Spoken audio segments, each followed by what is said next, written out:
the crowd, I hear your voice in the hum, the echo of you in the beat of a drum. Every hello carries someone's goodbye. We're all walking shadows of a love that won't die. I reach far, I reach wide, feel your warmth on the other side. We are threads of light, weaving through the night, tied to the stars, to the ones out of sight. Every touch, every tear, every laugh, every fight, we are threads of light. We are threads of light. We are threads of light.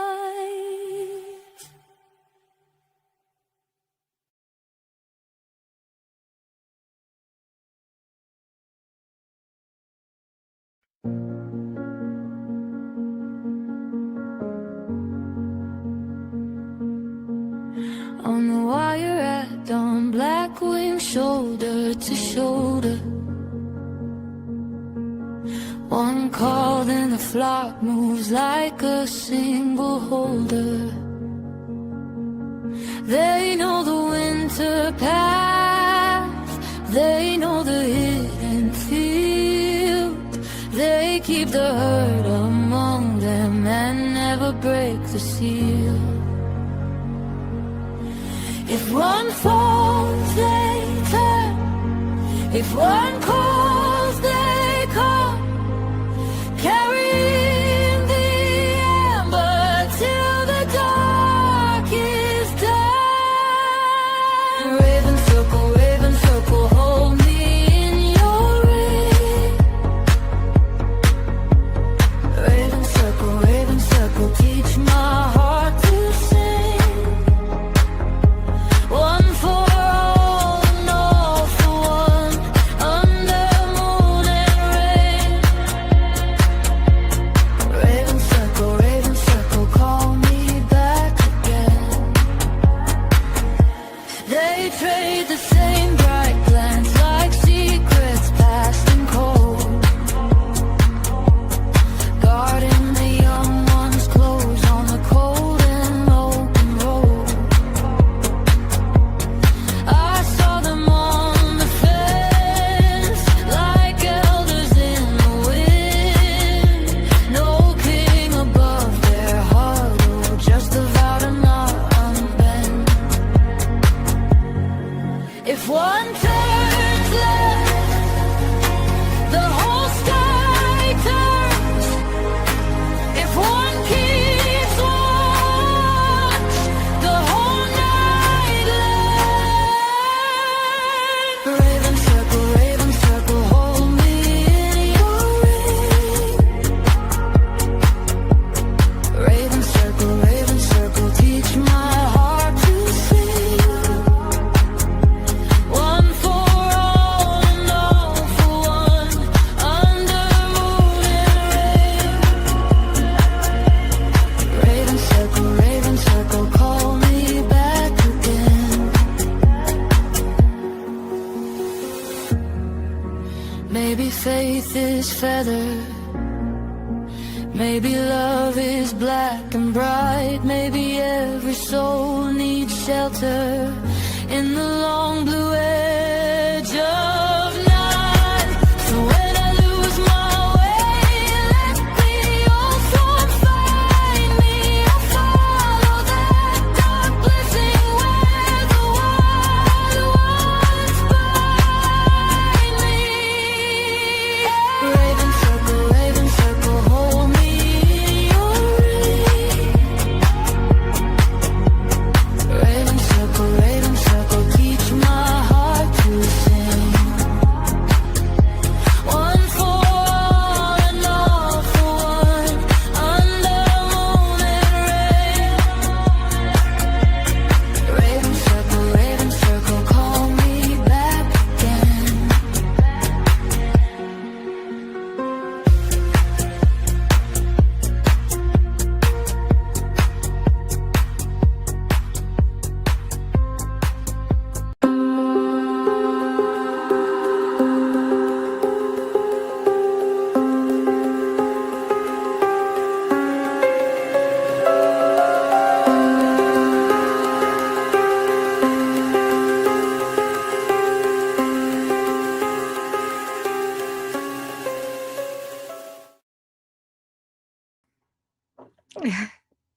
Hey everyone, welcome.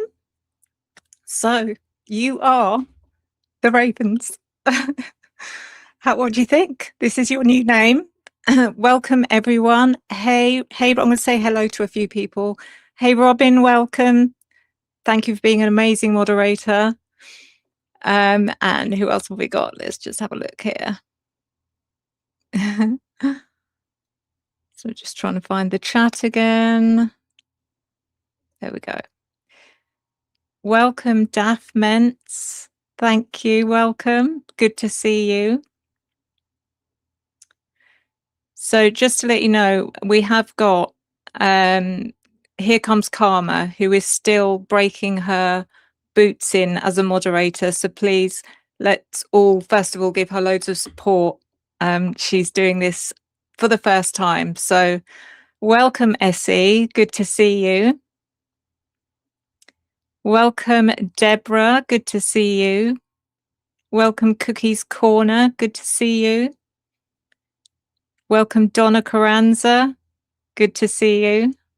Welcome, D. Goodman. Great to see you. Who else have we got? Chrissy, Angel Sanford. Great to see you. It seems like you're all kind of liking the new chat community name. You are the Ravens, and you are the Raven Circle. So I just thought it was kind of appropriate. They're quite mystical creatures, and also a group of ravens is called a conspiracy, which is also kind of relevant. So anyway, what we're going to do now is invite the amazing DA onto the stage. I don't know about amazing. I think you're amazing. How are you doing today? I'm good. How are you? I'm good. You've got personal experience with ravens, haven't you? Well, I mean, I haven't befriended one yet, but yeah, I've had some weird experiences. Not that ravens. personal. Yeah. A friend of mine is trying to coach me into befriending a raven, but it's extremely difficult, I guess. But yeah, I've had some weird experiences with ravens just recently. So yes. Yeah, interesting. I don't know if we have them in the UK. If we do, they're definitely not common. I don't know what they're like over the seas with you guys, but it took me a long time to find the right name for the chat, and I feel like it works. So hey Miss Smiley, good to see you. Thank you. Is this your first time watching live? I have done a few now, but it's great to see you here.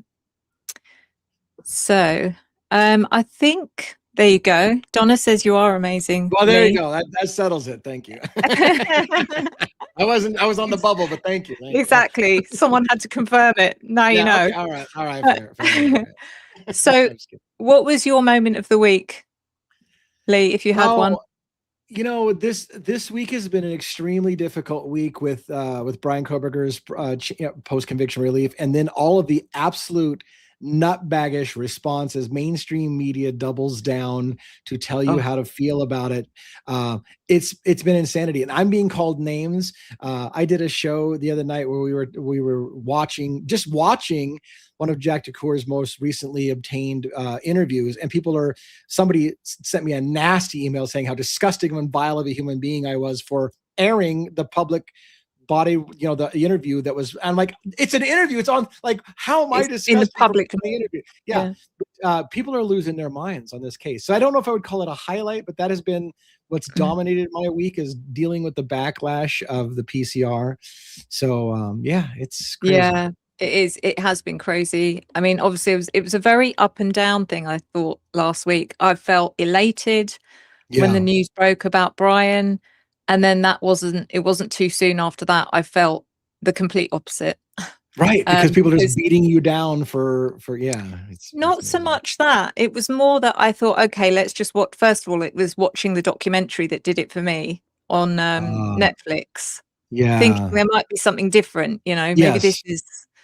And I was very, very wrong about that. And I just felt really disappointed, because it's so impactful. That particular documentary is so impactful because the people that don't know about the Idaho 4 case, especially over here in the UK, they will be watching that on Netflix, and that is their first impression of what the Idaho 4 case is about. Yep. And they won't question it. That'll be it. Yep. As far as they're Yep. concerned, Bryan is guilty. Yep. It didn't even go into detail about the 8-hour delay, nothing like Right. that. It was just, yeah. So I felt really disappointed, more than disappointed. Yeah. And I think I knew at that point, this was just the beginning. There's going to be other things happening. And Yep. then bang, we have Cyree doing an interview with Bryan Entin and Steve G, and I couldn't watch the whole thing because I was so enraged. What is going on here? And I did watch the beginning of one of your live streams that was about that particular interview, and you were the same. I think you were losing my mind. Losing your mind. Yeah. Yeah. I don't know how to feel about it now. I've kind of, since I've calmed down. Yeah.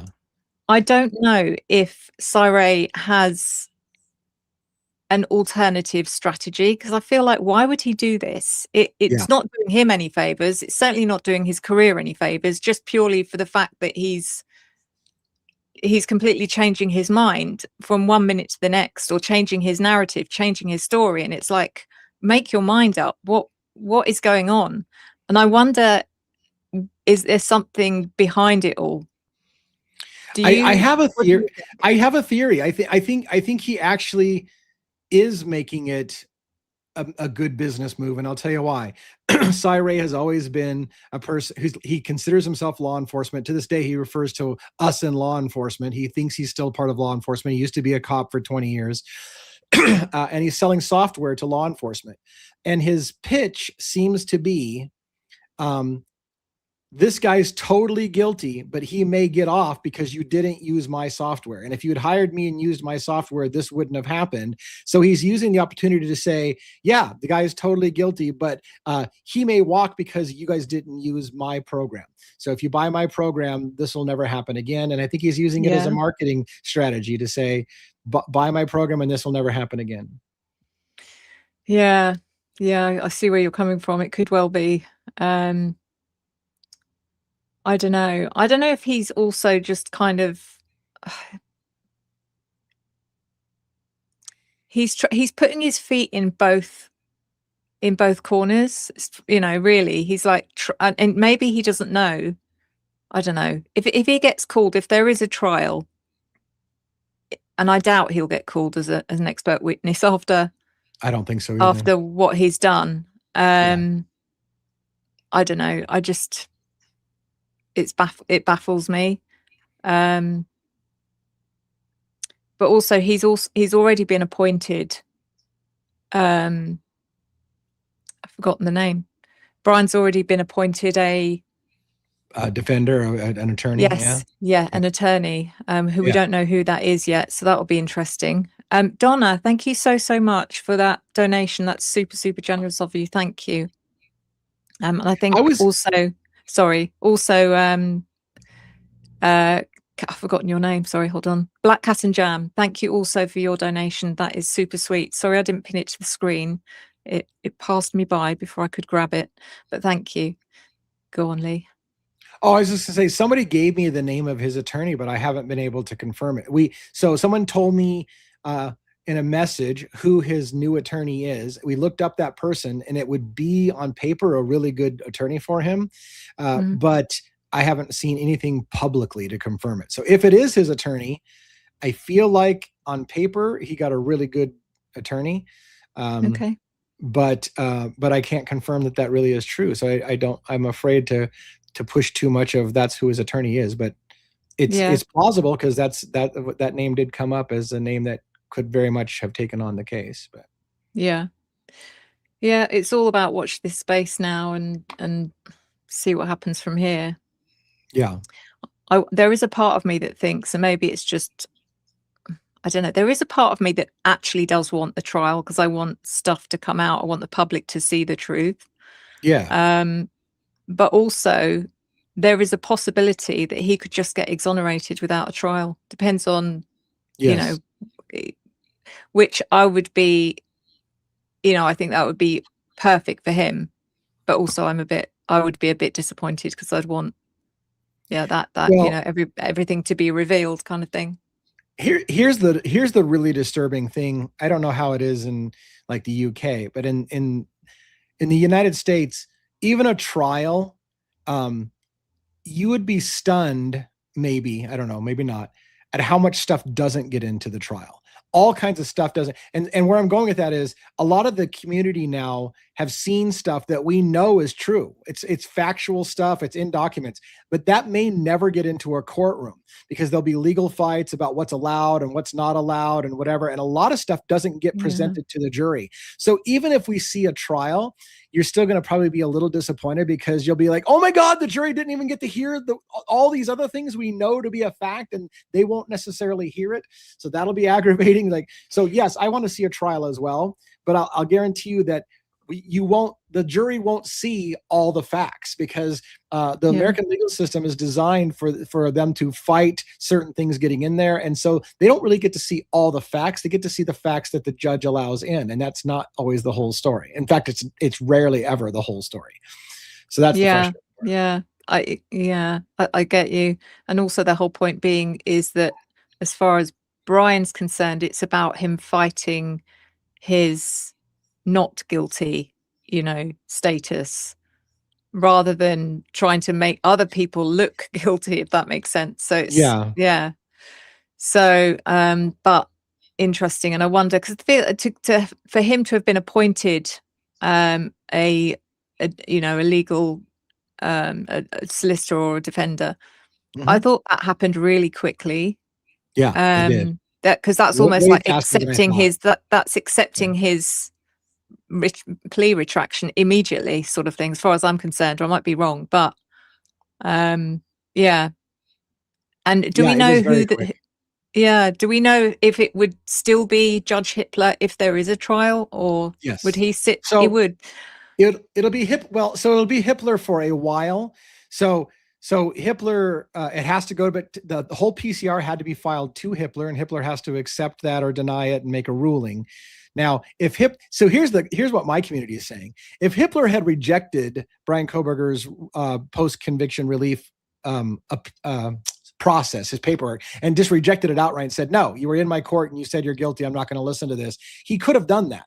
And then at the point that Hitler says, no, I'm not going to even consider it, then Kohberger and his attorney would have 20 days to file a rebuttal to the judge. Like, no, we think you're a corrupt judge and that's why you're rejecting it.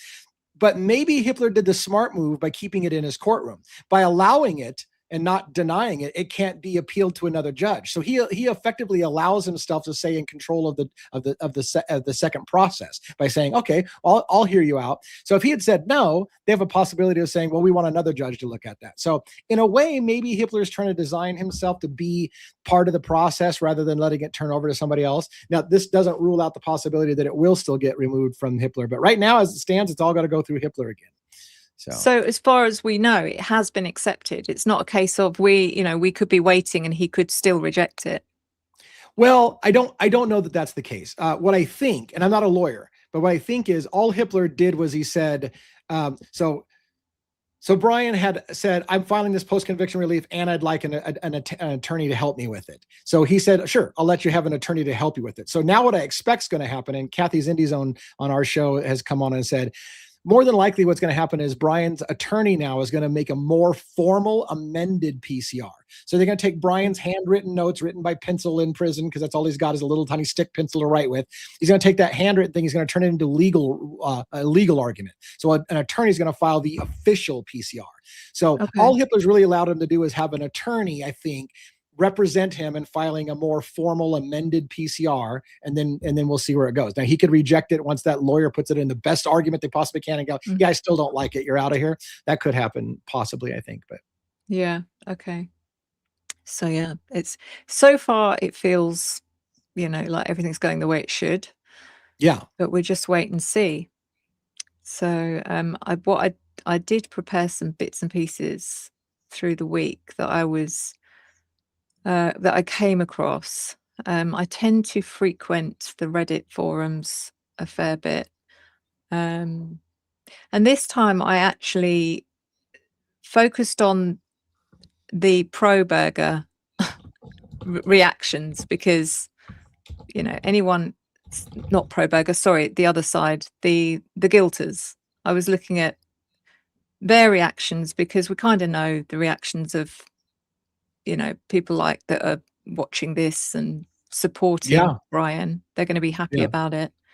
So actually, one thing I want to mention before I do that is I'm going to pin the comment of the week and then talk about that. So bear with me while I find it. Where is it? Okay. So this is the comment of the week. Hopefully you're going to be able to read it because it's just going to, I think it's going to take me off screen. No, it's not. It's still there. So the comment is, and I don't know if this person is in the chat, but they've commented, Kaylee's mum has been running all over FB, sending open death threats and wishing death upon people and their families for calling out her contradicting statements and asking valid and extremely compassionate questions. She's even turned on some of her top comments and donators because they said, but wait, I thought you all wanted the trial and this could bring the death penalty back. Isn't that a good thing for y'all, especially since you know the evidence and that he's guilty? So I think, you know, the comment that's been circulating, and because I read the comments on Reddit, I kind of read it before it was out, you know, and everyone was talking about it on YouTube. But for those of you who don't know if I can get this on. Don't think it's going to let me add it. I will read it out without adding it to the screen. But the comment was on the Gonzalez family page, and Christy wrote, or someone wrote, and Christy responded to this comment. The comment was, he sure as hell didn't act alone. I don't even think that's the case. There's evil people still walking the streets who are responsible. I just hope no matter what happens, they have the right person. Please don't jump my ass for this. We have our own opinion. I'm entitled to mine, just like everybody's entitled to theirs. But these kids are never going to rest at peace until the whole case is put to rest. And Christie's reaction to this was shocking, to say the least. She said, keep your absolute ignorance off my page. I actually hope he gets released and comes for your family. Oh, fuck. I just can't believe she says stuff like that. I mean, what on earth? I could, even if it had been a derogatory comment against, to even say that, if it was against a derogatory comment, would still be shocking. But the fact that she's reacting to something that is so, you know, it's nothing to get upset about, is so telling, I think. Why are they so angry? I get, you know, that maybe they're angry because they've got used to the fact that he's behind bars and don't have to worry about him anymore, etc. Now it's all being dug up again. I get that. But I don't know. It's just shocking. It is.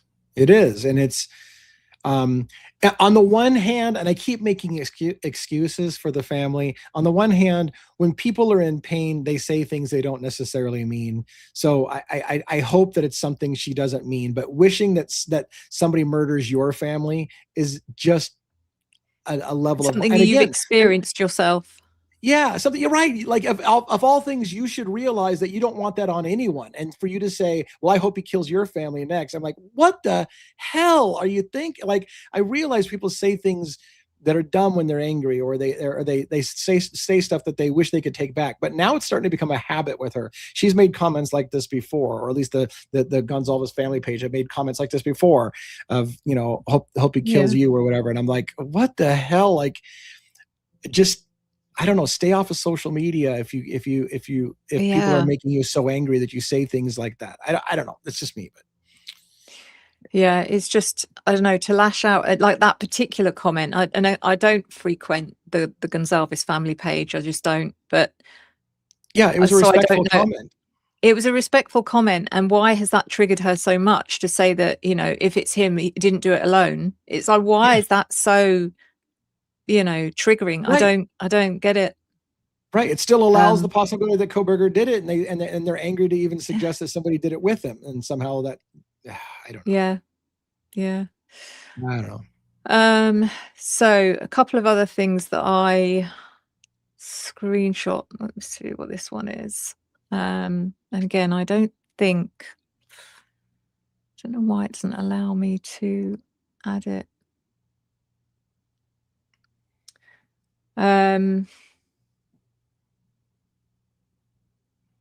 Someone on the forum, which is, I think this is a pro Bryan Kohberger. Let me just read it first. So basically this person's a lawyer, okay? And they've put, I want to share a broader reflection on how justice is discussed in high profile cases. This is not about excusing crimes, but about the principles of law and dignity in society. A civilized society must punish crime firmly, but never at the cost of human dignity. When we look at high profile cases, especially in the United States, I'm struck by 3 patterns that trouble me. Number 1, plea deal as coerced confessions. I'm trying to think whether he actually links this to the Idaho 4 or not, but it came out. Actually, this was a year ago. This was posted, so it wasn't in relation to this plea deal being retracted. But he said plea deals as coerced confessions. When the alternative is the death penalty or decades longer in prison, how voluntary is a guilty plea? It starts to resemble a confession made under psychological pressure. So it's so interesting reading this, considering, like I say, this was a year ago. Number 2, lifelong confinement on circumstantial evidence. In Europe, courts require a gapless chain of proof, circumstantial chain of proof, and maintain at least a theoretical chance of release. In the US, people can be locked away forever without parole, even where the case rests mainly on indirect evidence, and that undermines respect for human dignity. And then there's number 3, mob discourse in media and online. Public conversations often descend into dehumanization.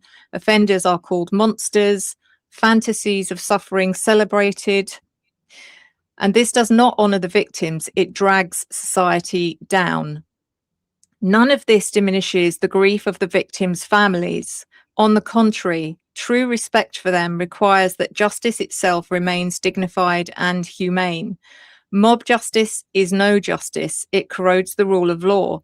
If we allow ourselves to dehumanize even those who have done terrible things, we weaken the very principle that protects us all, that every human being has dignity. I mean, it says so much, I think. And also how different as well your judicial system is compared to ours in the UK. And I mean, I do not claim to know much about either judicial system, but what I do know is yours seems to be a lot looser. I don't know how else to put it. Yeah. Has it always been like that? I mean, I don't think the Idaho 4 case is a good example, because I think there has been a lot of, judicial regulations that have been completely ignored and flouted. But what is your take on how this case has been handled, if you have an opinion of how it's been handled from a legal standing?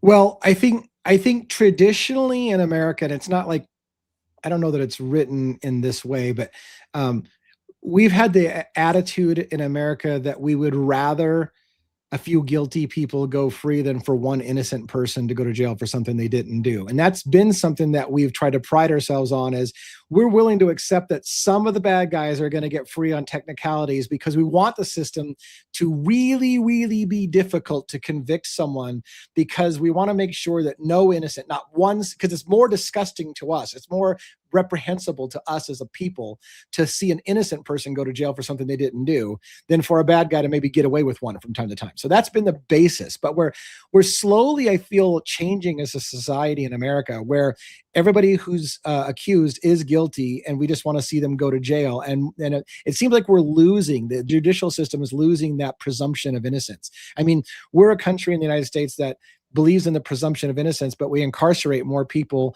than any other civilized, if you want to, I hate that word civilized, but modernized country. We put more of our people in jail. So how do you simultaneously say that we believe in the presumption of innocence and then put more people in jail than anybody else? Something seems wrong with our system. Yeah. And I wonder what percentage of cases they end up convicting innocent people purely because of lazy policing. Because there are police officers that just can't be bothered to do the legwork it takes to actually find the right person. They find someone that fits it, and that's it. You're that person, hook, line, and sinker. Let's go, kind of thing. So it is. Over here, I don't think our system is perfect by any means. I think there's definitely a lot of corruption with our system as well, but it's like this case, the Idaho 4. I hope when everything's over with and it's all done, and whatever the outcome is, that there is some kind of positive, as far as the judicial system is concerned, or something changes because of it. But who knows? So what else did I save? 1 second.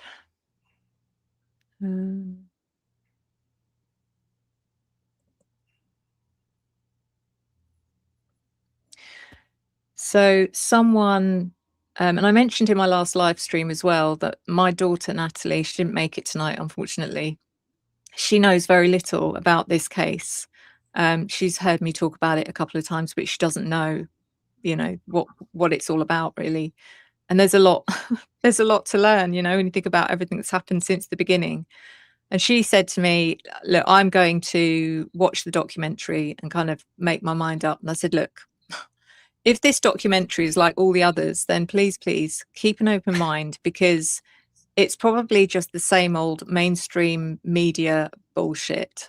And the thing is that Nat's got she's worked for law enforcement. So there is a part of her, I think, that isn't as skeptical about law enforcement as some of us are. And I don't know if she's watched it yet. I don't know what her reaction to it is. If she has watched it, I haven't spoken to her. But what I found was this, and I'm going to read this to her. If she does decide that Bryan's definitely guilty, and I don't want to change her mind. I just want her to know all the missing bits and pieces.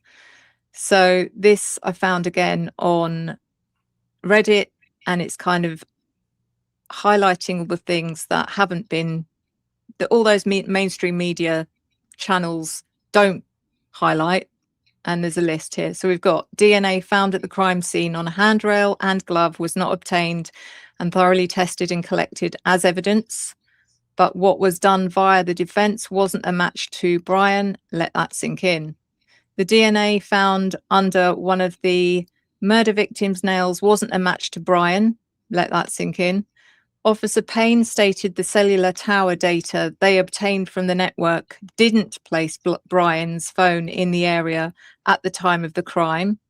That's from the state's own mouth. Yeah. There are over 7 minutes missing from the CCTV footage that the defense has obtained in the state's discovery. The state, I don't know how long ago this was written, by the way, but the state have said that the PCA is irrelevant from the state's own mouth. They took 15 months to finally hand over the cast report to the defense. The defense had to file 22 motions to compel because the state wasn't handing over the discovery requested by the state. The CCTV footage doesn't even positively identify it as an Elantra, let alone it being Bryan's car. The GEO fencing is incomplete and is actually exculpatory to Bryan, according to Cyray. Once. once Until upon a now. time. Right. Until now. The state have found no evidence that Bryan had any connection or association with any of the victims, and vice versa from the state's own words. The state found zero evidence that Bryan ever contacted the victims on social media, Bill Thompson's own mouth. And the state found no DNA from the victims outside the crime scene. They couldn't even find any evidence Bryan had ever cleaned his car after the homicides. Dylan couldn't identify Bryan after being shown several pictures of him. The defense wants Bethany served with a subpoena for having evidence that is exculpatory to Bryan. So this was clearly written some time ago. In one of the docs, it shows the state has thoroughly investigated all of them: Xana, Ethan, Maddie, Kaylee, Bryan, Bethany, and Dylan's financial paper trails, including what they spent in the stores, their transactions via electronic transfer apps and services, PayPal, banks, etc., even crypto. They even obtained store receipts from the likes of TK Maxx, which was Dylan, and a pet store, which was Kaylee. That shows there is an indication that the state believed or have come across something that is possible narcotics related, even checking what they spent in stores like pet stores and clothing shops. It says they were checking if they were spending high amounts of cash. Now, I think this does go on, but I haven't saved the rest of it. But you know, all of that on its own is, you know, it's overwhelming, I think. Yeah. It's crazy. And whether or not he'll get to state his case with all of those, you know, elements, hopefully he will, but interesting. So I thought, and what bothers me, by the way, about that is the idea of so reasonable doubt. All that's supposed to happen for a jury to have reasonable doubt is that it's as likely that somebody else had a reason and a motive to do this than your guy. Like you're supposed to remove the idea that only one person can have done this. And if you can just say, look, there is perfectly good reason to think somebody else did that, that's reasonable doubt. If you have any reason to doubt that this might have been that the kids were doing drugs and it was a drug hit or a retaliation or a jealous ex-boyfriend, all of those things are supposed to be something that a jury is going to go, you know what, I'm not sure. It could be this other thing. And Hippler said, no, you're not allowed to talk to the jury about any alternative suspects or any idea. So they were hamstrung. Like how are you supposed to present a reasonable doubt to a jury if you're not allowed to suggest? And look, they don't have to point out who it is. They don't have to say, well, here's the real killer over here. All they have to do is say, is it perhaps more likely that was what happened than our guy? And if you think even for a moment that that's as plausible as mine, then you can't say for certain that this scenario is the one. And that's all they have to do. But they weren't even allowed to do that much. They weren't even allowed to do that simple part of saying to a jury, it's as likely that those kids were into drugs, that there was a drug hit or a jealous ex-boyfriend or whatever, as the theory that you put forward. And if it's as likely, then you can't say definitively this is how it happened. Yeah, exactly. It is all about the reasonable doubt. It's not about anything else. And my God, is there a lot of reasonable doubt? It's, you know, yeah. So I thought what I'd do now, because I almost forgot about this, but maybe we can lighten the mood a little bit with the director's cut. I love that. So I have to tell you about a couple of things after showing you this video, but let me play it first.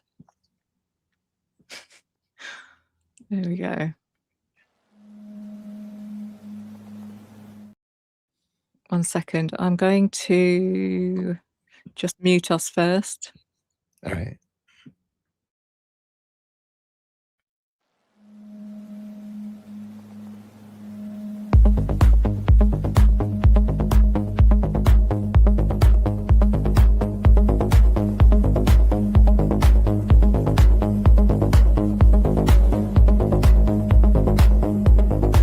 I reveal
So let me explain about the shit bag. That blind where you see the series of pictures and then the video at the end of him being on the wrong side of the blind and coming through the blind to get out was actually in the guest room, and it was this time last week after the live stream, and my daughter was here. So Natalie's woken up in the morning and she said to me, or deadly serious as well. She was deadly serious. She said, "I think I saved Moose's life last night." And I said, "What?"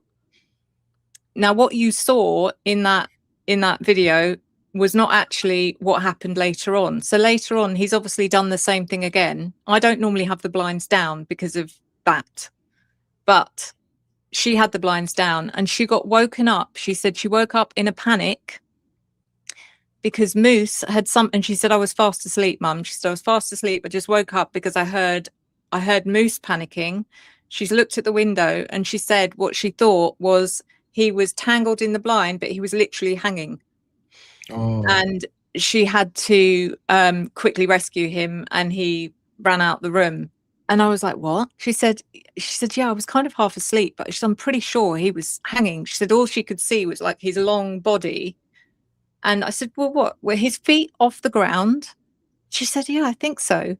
I don't know how that could happen though, because I'm sure he's too long, if that makes sense. Yeah. But either way, she said, "Oh, I took pictures. He did it earlier in the night as well, and I took pictures and a video." And part of me was like, "Well, you're just letting him destroy the blind. Let's just video it. That's fine. That's great." Yeah, I used to have blinds like that, and they all had dents in it from cats doing that. Yeah. Oh, he's I don't know. I've got several blinds, and they're all broken, and I keep thinking, because they're really cheap, I keep thinking maybe I should get the wooden ones. And I thought, well, maybe not, because then he probably would injure himself. So I don't know. But yeah, fun and games. Yeah, he's okay. He's fine. He's fine. Goodness me. Hilarious. It was funny looking at those pictures though. She thought it was funny at the time. She said, "Oh, I nearly woke you up because I was fast asleep when this was going on." But anyway. And thank you, by the way, because I know I've missed a couple of comments that have been pinned to the screen while we've been chatting. So thank you for anyone that I've missed. But this live stream is meant to be, we're having a look at the reading I did, the very first reading I did. 1 second. On Bethany. Last week it was Dylan, and this time it's Bethany, who seems to be, the one that gets forgotten about. She tends to fly under the radar a little bit. Everyone talks about Dylan. Not many people talk, well, people do talk about Bethany, but not in any detail. Someone just mentioned Jonah Chapin, and yes, I need to do another reading on him. I have already done a reading on him, but I've been thinking about that name myself recently, partly because of the interview, the latest Jack Decor interviews. I don't know why. I just felt like one of the people he mentioned was Jonah, but I might be wrong.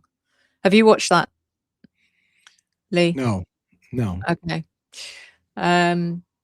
It's interesting.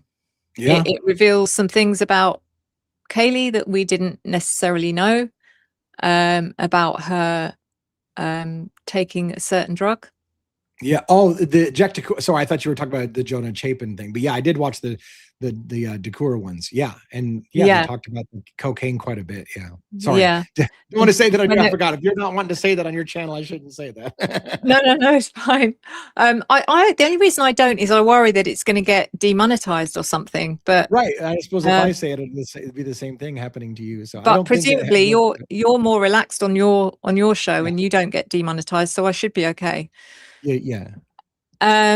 So yeah, the reason I want to do a reading on him is because when they were asking him names, they did let one slip that sounded like it began with a J. I don't know if you noticed that. Yeah. And I think it could be Jonah, but we'll see. And also, I was watching someone else. I'm not going to mention their name, but I was watching their reaction to that interview, and they seem to be thinking that because the autopsy said that she had no evidence of any drugs in her system, that there was another reason for the police indicating that she was taking drugs. And I don't know how I feel about that, because it's a Not good sure. point. Yeah. Is Yeah. is the reason that we don't know about there being drugs in her system because they've omitted it? I don't think so, but I'll tell you what. So the person who did that, Dr. Singh, who did the autopsy and stuff like that, I don't think you'd have to get multiple agencies putting their career on the line to hide that kind of stuff. So I don't think, I feel like we can say with reasonable certainty that Kaylee didn't have drugs in her system. She had alcohol, but it misses the point. I mean, the point of Jack DeCour's interview is that Kaylee had admitted to doing drugs in the past and had talked about doing drugs multiple times, and admitted that since they broke up, she was doing drugs and to then act like, well, she didn't have any in her system, so you should all shut the hell up. No, that's immaterial. Just because she didn't necessarily do it that night doesn't mean that this isn't still part of the equation. So I've got some people who are just yelling at me because what a disgusting human being you are. They said that there was no drugs in her system. I'm like, you're missing the point. No one said she had to have done it that night for them to still be a drug angle to this case. So anyways. I don't know what the half-life is of that particular drug, so I don't know if there was possible, if it meant that for there not to be any in her system, it meant that she hasn't done some for weeks or months. But I don't know. It'd be interesting to find out. But anyway, on to the Bethany reading.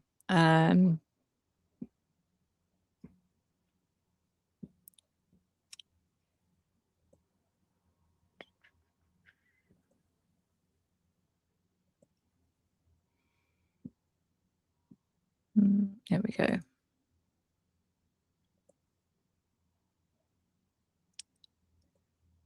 Right, I am going to try and...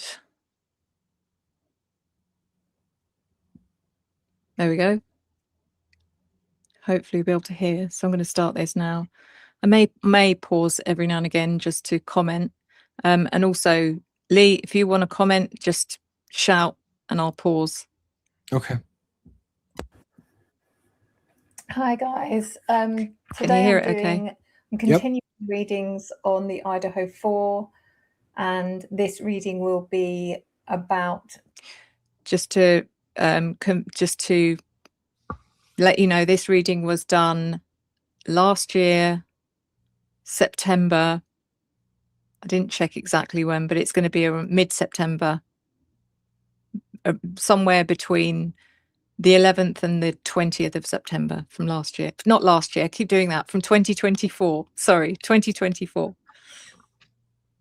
Bethany Funk, who is one of the 2 roommates that were left unharmed in the house when the murders occurred.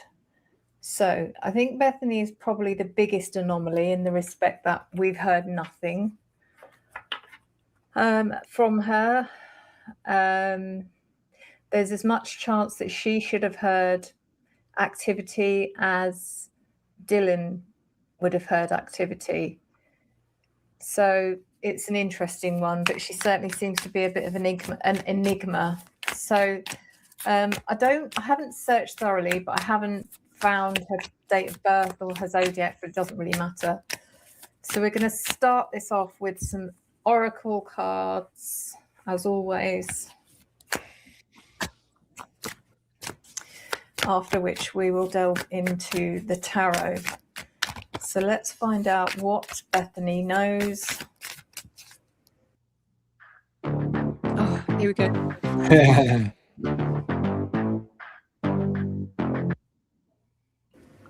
Or doesn't know regarding the murders of Maddie. Oh my God, I'm going to have to get the name. It's Maddie, Ethan, Xana, and Kaylee. Okay, I didn't mention their surnames because we know who they are. And I will please take this as an entertainment reading. I am not accusing anyone of anything. This is purely speculation, and the energy I draw can be interpreted in whichever way you choose.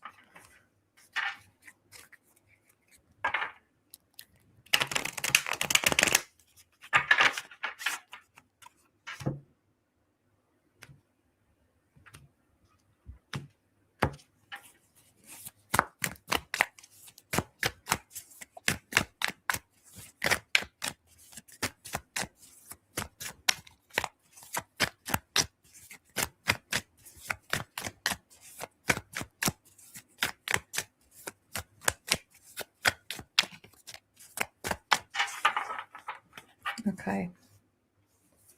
The decks I'm using will be listed in the description should any of you be interested in purchasing.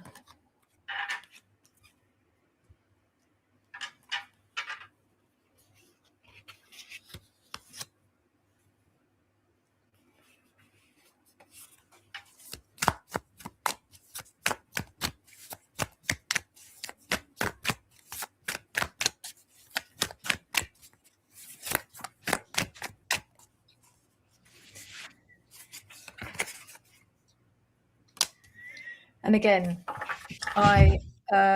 when I'm doing these cases, I only watch anything relevant to the case online. I don't watch other readers.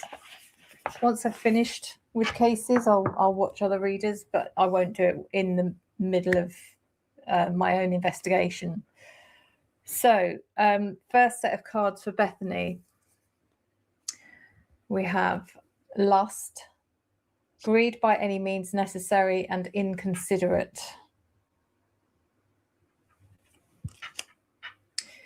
We have nightlife. This also says striptease, gamble, and Vegas.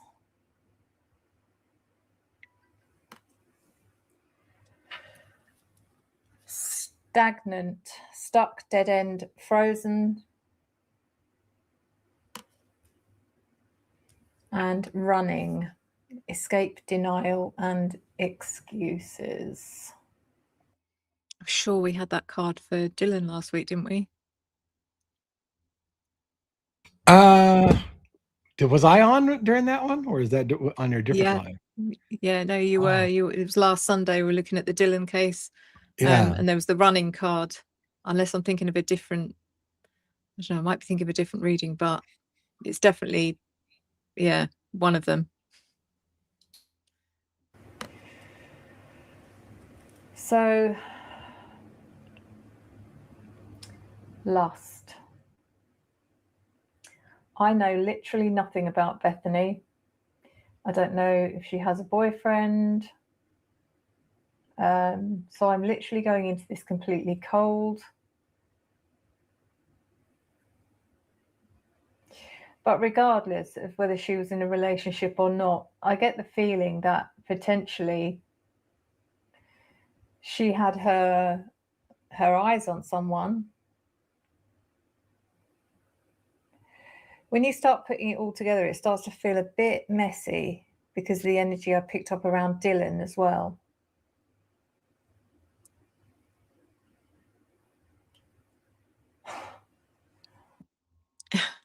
Thank you, Curriculum and Crime.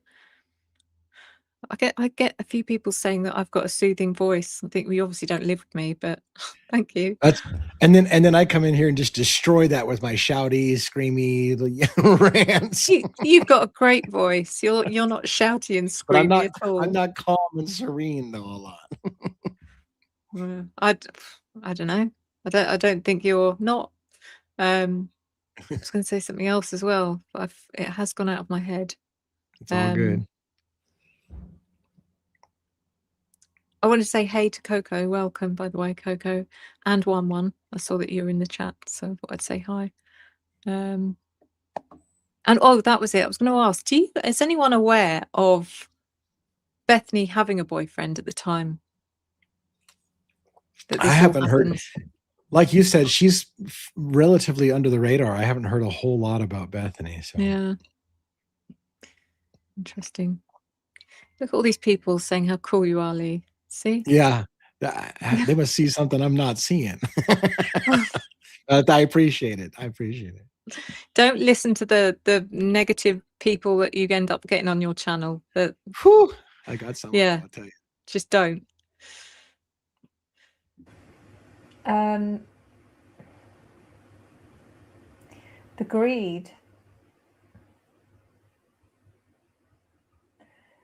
greed and inconsiderate. I don't feel like that is actually about her. I think it's about how she felt about someone else in the house. She felt someone else in the house was greedy and inconsiderate. Not entirely sure which one, but we may get to the bottom of that. There's jealousy here. I do feel jealousy coming from her. The nightlife card, I feel, is either about their lifestyle in general, you know, the fact that they did. Just pausing for you there. I was DA. just going to, I was typing and I muted myself. Thank you so much, Cat Farm, for donating gifts over here. I appreciate that. So thank you for taking the time, by the way, to let me do that shout out. I tried to mute myself so I could type real quick and say thanks. And then you paused. No, it's fine. I'm trying to keep an eye on stuff at the same time. So thank you, Cat Farm. Appreciate that very much, and congratulations to those who got gifts, memberships. Hopefully, you find something cool in the members only content. I think you will. Definitely. You know, they had a party lifestyle, all of them. So I don't know what relevance it is. I don't know where she was on the night of the murders. Love your living room with Dunelm, the home of everyday comfort. From sofas to... Again, if I have found that out, I've forgotten it. It's clear out of my mind. But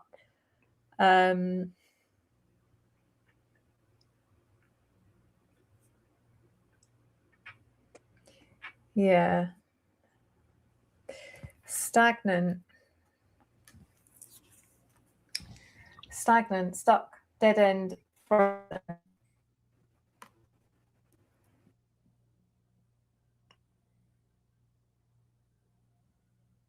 Did we all freeze? What happened? No, it's me. I was like, suddenly got so quiet. Just want to say thank you to Michelle for being a member for a month. And Yes. thank you. Let me just hold on because there we go. So I do take this as being, you know, maybe as this situation occurred, she wasn't directly involved, but what I will say is that she probably knows an awful lot more than she is letting on.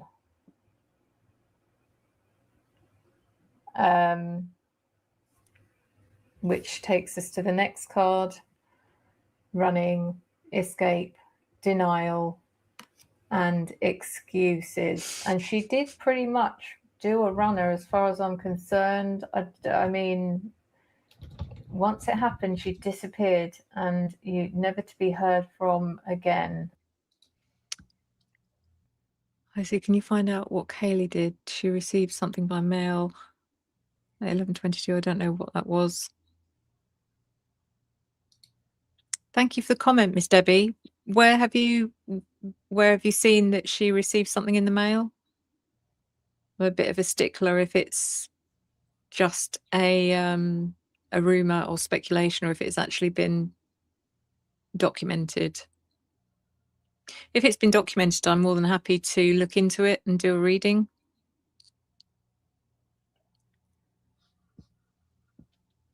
This is the Bethany reading. It's the very first Bethany reading I ever did nearly 2 years ago. So when I knew nothing about anything about the case.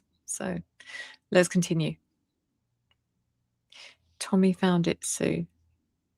Okay. Yeah,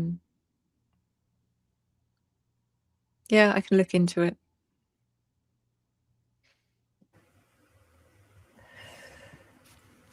So, I mean, I don't understand why you would run from something if you've witnessed something. What? Exposing Toothany. That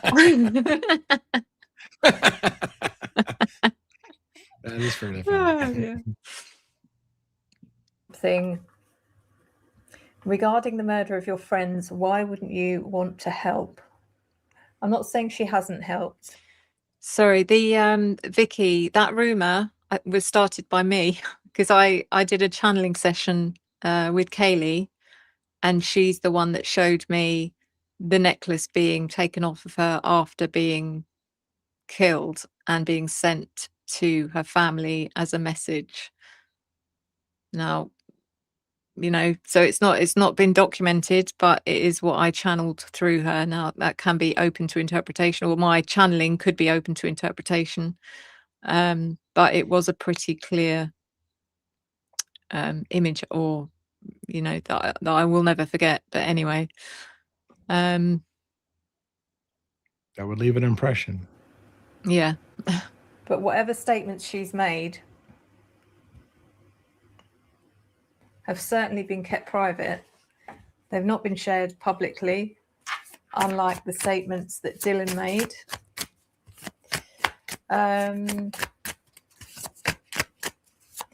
She feels very protected.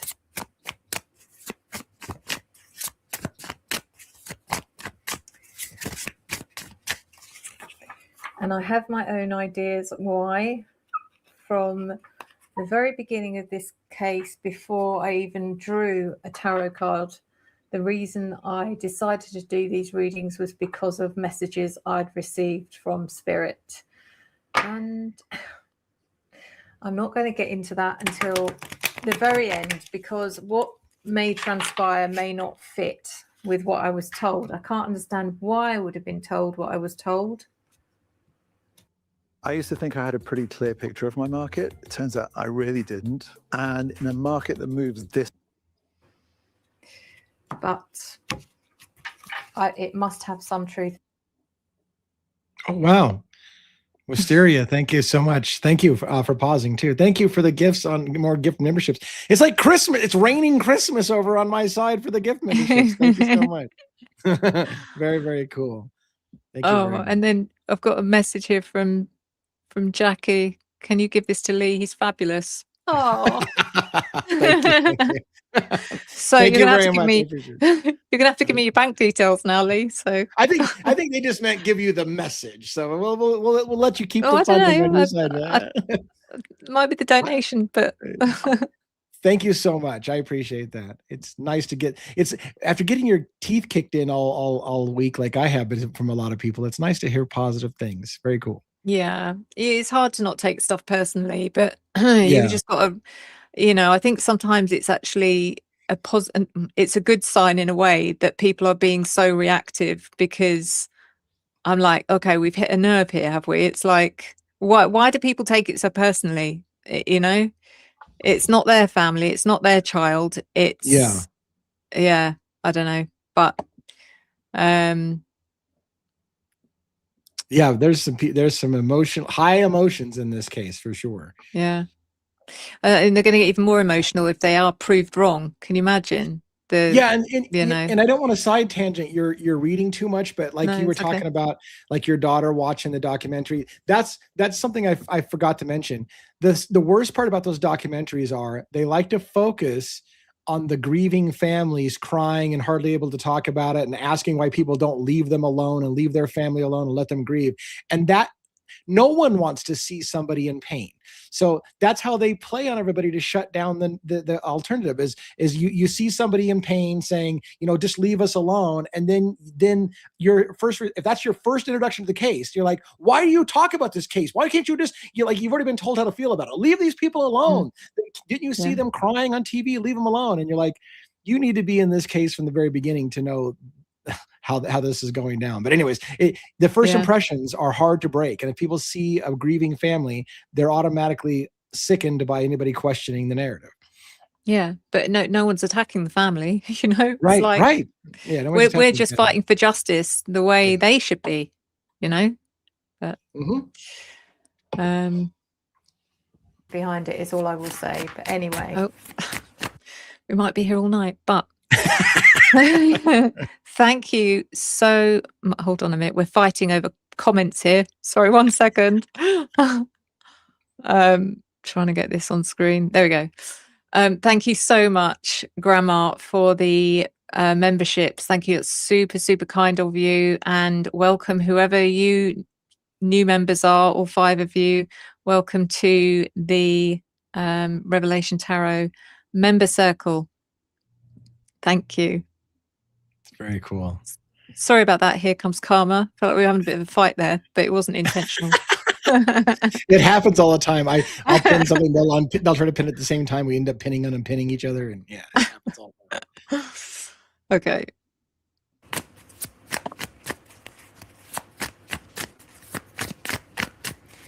next set of oracle cards.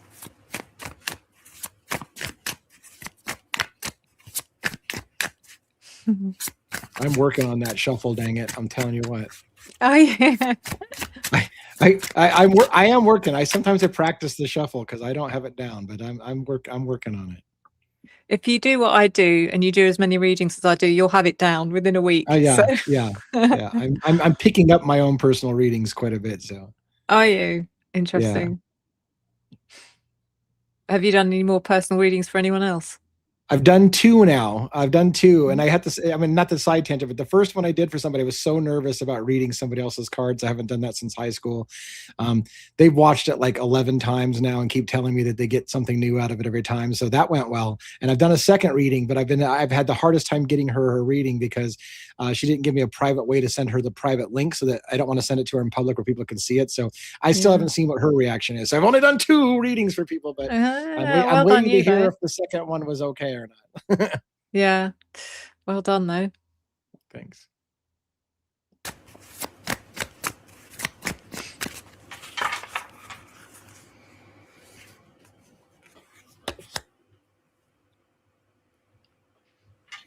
Sorry, let me just quickly read that comment.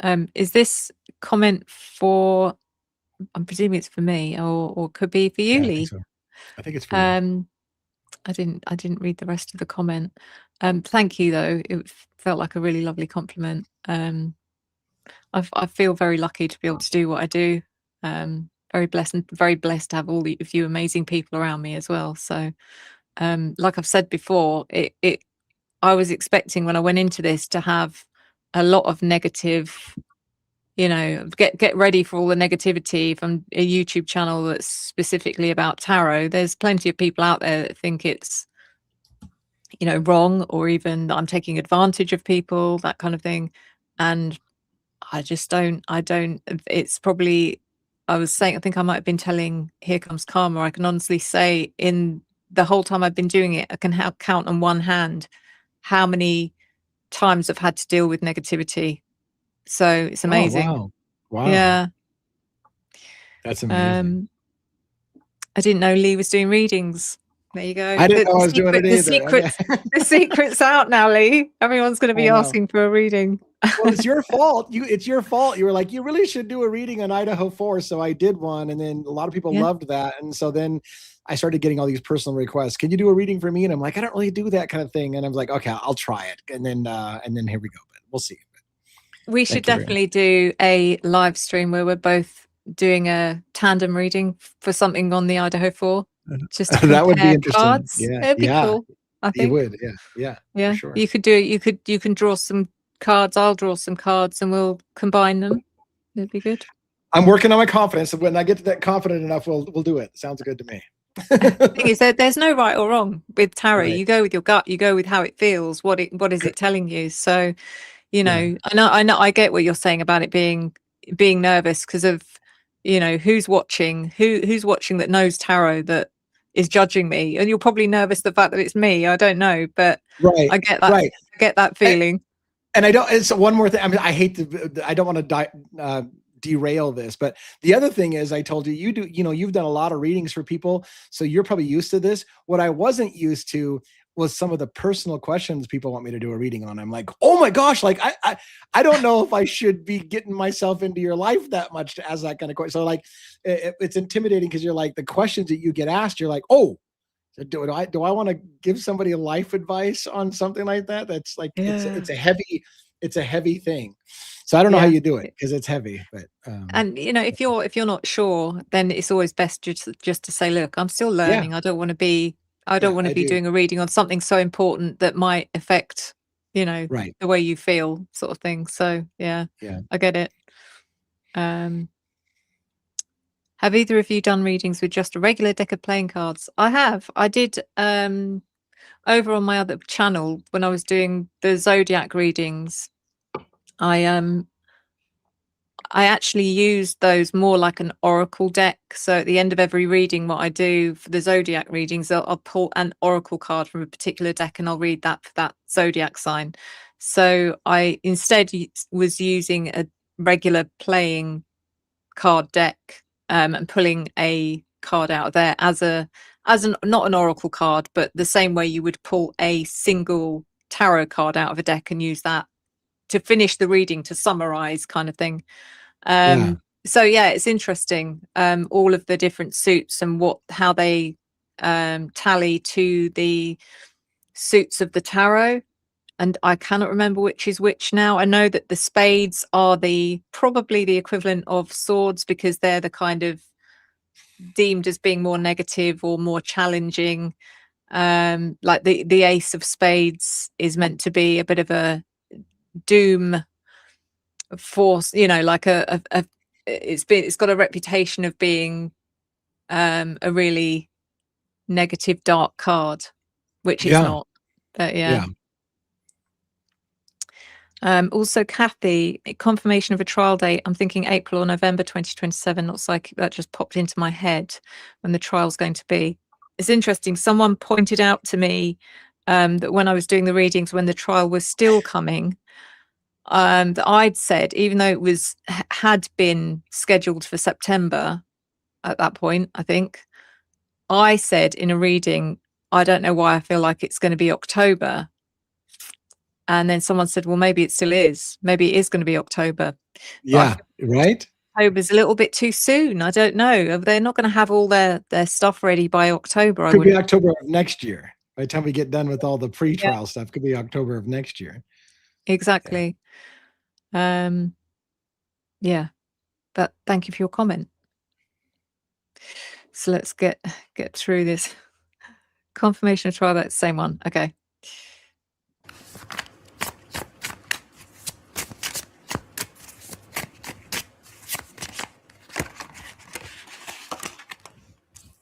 Oh, what happened there? Someone jumped out. Why did I do that? That's weird. I saw that. I saw that. That was interesting. That's dodgy. I'd be like, if I saw this tarot reader, I'm not booking with her. She's deciding which cards to use. You know what's funny though? We're going to get derailed again. What's funny though is sometimes it feels significant and sometimes it doesn't feel significant. So if you didn't feel that felt significant at that time, then it's just an adjustment. But I get it. Like a lot of people, if you see a card flip or act unusually, like, well, that must be a sign I'm supposed to read that and you should stop and do it. Like that's the way I was kind of felt too. But sometimes I've had things happen and I'm like, that was just a random thing. There was nothing weird about that. Just like put that, get back in there. It is weird because usually when I'm shuffling, there are times, especially back then when I was still, I wasn't too aware of what I was doing. I'm still not completely aware of what I'm doing, but I'd just completely forget, literally innocently, that a card flip out and I'd just be in the zone. I put it back and carry on shuffling. But that was a definite, that was really I'm looking at this and going, no, don't, you're going back in. And that's bad. I don't think I should have done that. So I do apologize. Annette, Sometime I'm going to have thank to you. tell you a story. I Go. won't do it necessarily here, but I was doing my second reading for somebody. I've only done two, right? And the second reading I did, a weird thing happened with the cards, and it was embarrassing. I'll leave it at that for now. Sometimes you and I should talk about the embarrassing card that flipped out and how awkward that was. But I'll explain that later. Yeah, I want to hear. I want to hear about this. You're going to have to tell me that story after we've watched this. Right. So, Right. yeah. By the way, thank you, Annette, for the jewels that I just completely missed. But thank you so much. And yeah. So let's see. And people get so upset about things like that as well. In the comments, I'm sure I would have had someone going, "What the hell? What do you think you're doing? You're not meant to put the cards back." La la la. I'm like, oh, okay. And at the time, I used to say, actually, it's up to me. It's my reading. If I want to put cards back, I'll put them back. They'd be like, no, it's not up to you. I'd be like, okay. You were given a sign and you just ignored the sign. Yeah.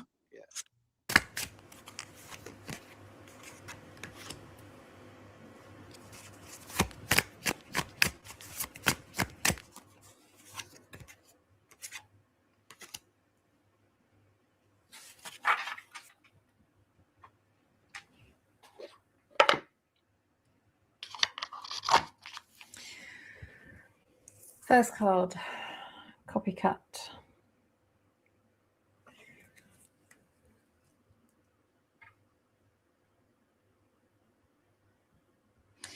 I do feel some level of insecurity around Bethany. When I feel jealousy, but I feel insecurity around her regarding the other girls. She didn't feel as attractive as them. She tried to copycat isn't the right word, but I do feel like she was inspired by certain things. Sorry, just meant to mention, someone just said some people get really upset if they don't see the shuffle. This is interesting. When I first started doing this, I was like you, I couldn't shuffle. So I used to make sure I shuffled before I started the video and then just cut the deck, like cut it. I think that's enough. And oh my God, people did not like that. They're like, we can't trust you. You could have got all your cards. You could have selected all your cards in advance. I think, yeah, fair play, actually. It's a good point. I could have done. But then I thought, what's the point? Why am I trying to, if I was pre-selecting cards for a zodiac reading, what would the point of that be? Because then I'm going against what the outcome could have been, if that makes sense. Right. But yeah, that's why I had to learn to shuffle, because people were complaining. And also the other thing is, when you're doing it's not such a big thing anymore, but it was back then, is how many videos you'd watch on YouTube that had jump cuts all the way through. Yeah. And there's one thing you can't do with a tarot reading is have any kind of editing in it. It has to just be as it is, because if you edit, if you cut or anything like that, people would be like, what happened then? What happened there? You just cut something out. So yeah, interesting though. Interesting. I'm glad you're mentioning, because when I was doing my reading, God, we're getting off on a side tangent, but when I'm doing my readings for people, I do the same thing. I keep it all out in the open and I let them see the shuffle and let them see the whole process and the card draws, because I was thinking the same thing. If I don't let them see it, they're going to think I just pre-planned this or decided what I was going to tell. So I did the same thing, but yeah. Yeah. You have to be upfront and transparent. Yeah. The way they wore their hair, what they wore, that kind of thing. There's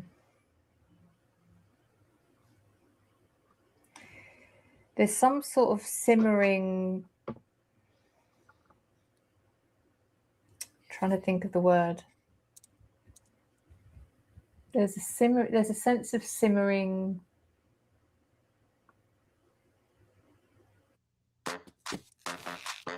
We bootstrapped ClickFunnels to $1 billion with no investors, no VC. It's not jealousy. It is deep insecurity, but there's a better word that's kind of like something that's building. It's building within her. Fear. I almost feel like she started a rumor. regarding one of the girls in the house. A rumor that wasn't true, that could have sparked something, could have started a ball rolling, and once that started, it was going to lead to I think, I don't know, I think this is mine, but either way, thank you so much for the jewels, Miss McGuinness. Thank you so much. It's so interesting. I've just mentioned that I feel like she started a rumor, when actually, as things developed, I definitely felt that was more Dylan than Bethany. Yeah. It's weird. I've never had particularly bad negative vibes so much with Bethany. But yeah. a certain eventuality. The next card is fake friends. Wow.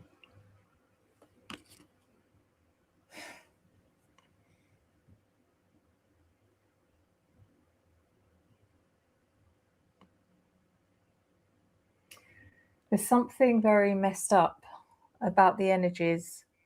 I can't figure out whether her and Dylan were genuine friends.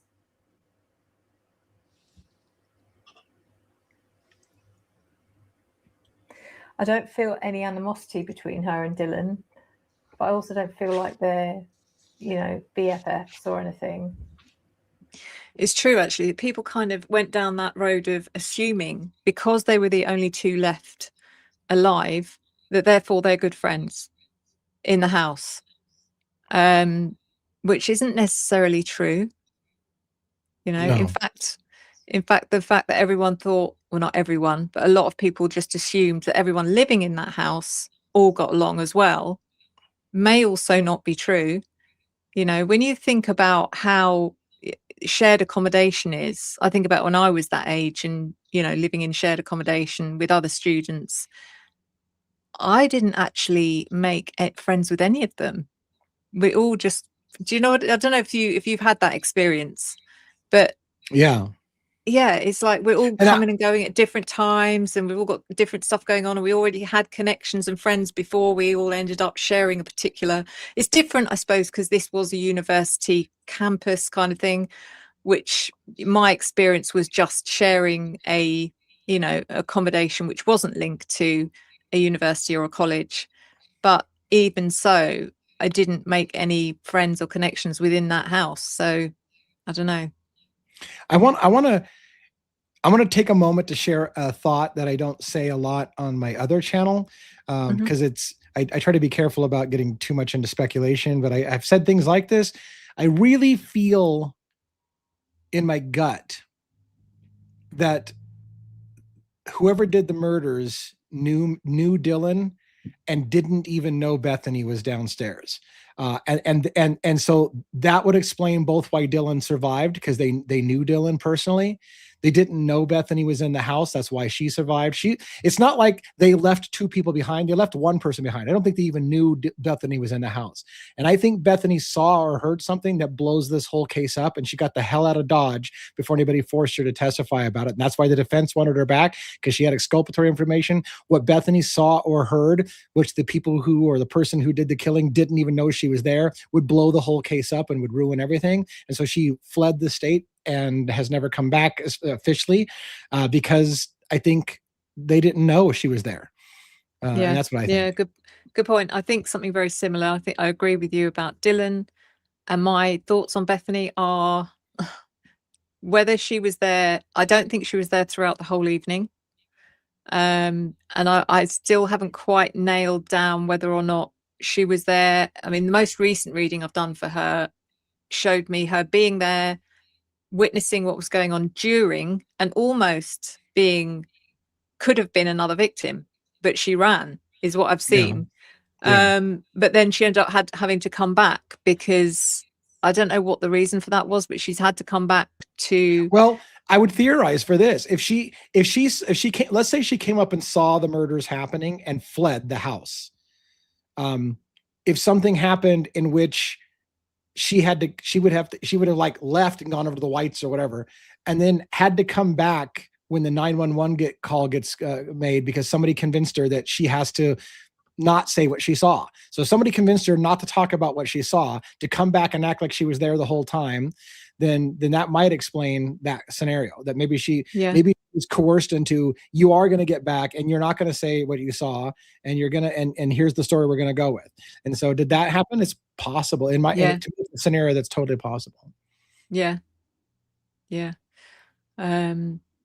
All it takes is for someone to say, someone that was there as well, to say, you're as much part of this as we are. So yep. You know, you're going to go down for this if you keep, so you're going to have to get in on the story.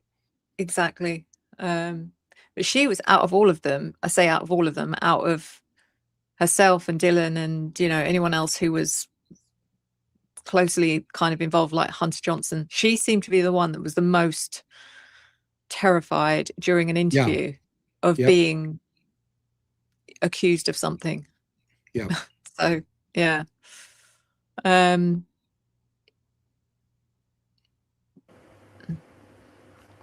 I think that there was a connection between Bethany and Maddie, but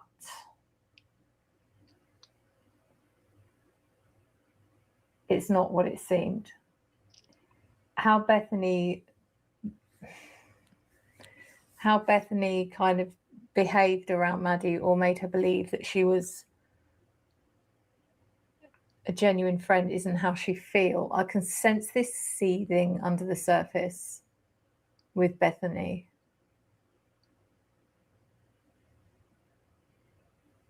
And I don't know if it was a rumor about Maddie that she spread. Maddie would never have known it came from Bethany.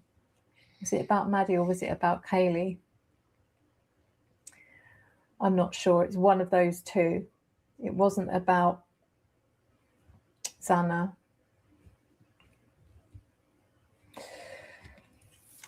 Next card, getting a room, hotel, motel, suit, business, pleasure.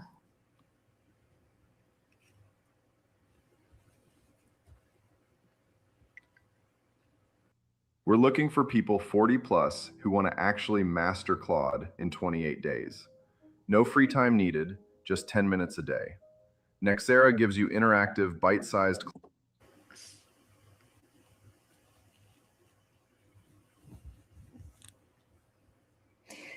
So this has got something to do with when I don't know when she moved into the house.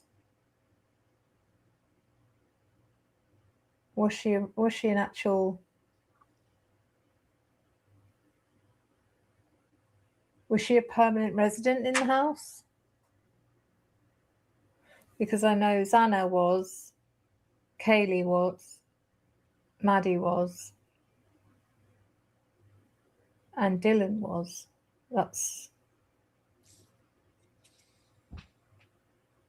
Ethan wasn't.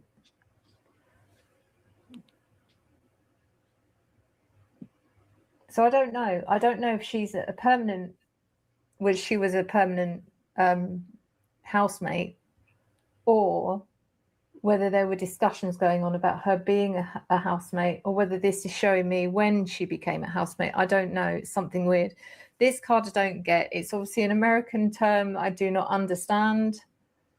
Let me Google it. I don't know what it means.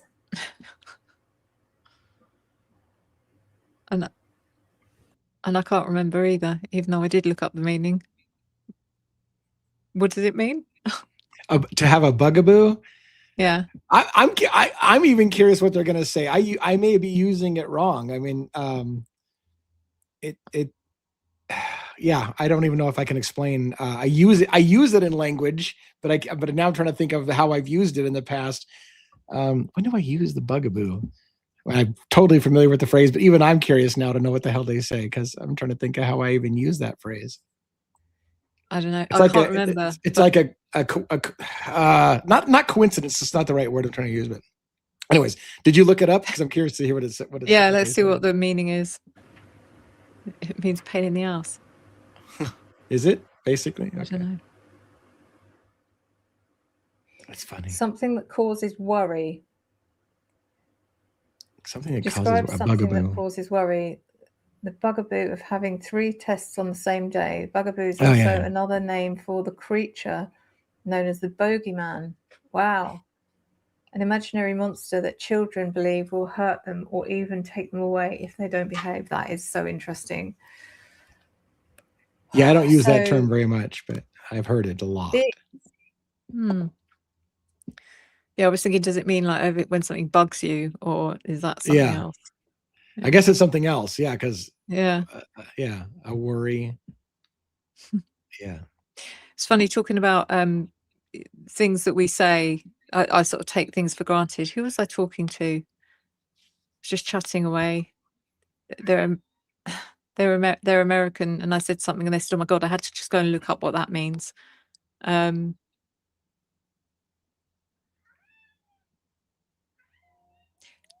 Losing my rag.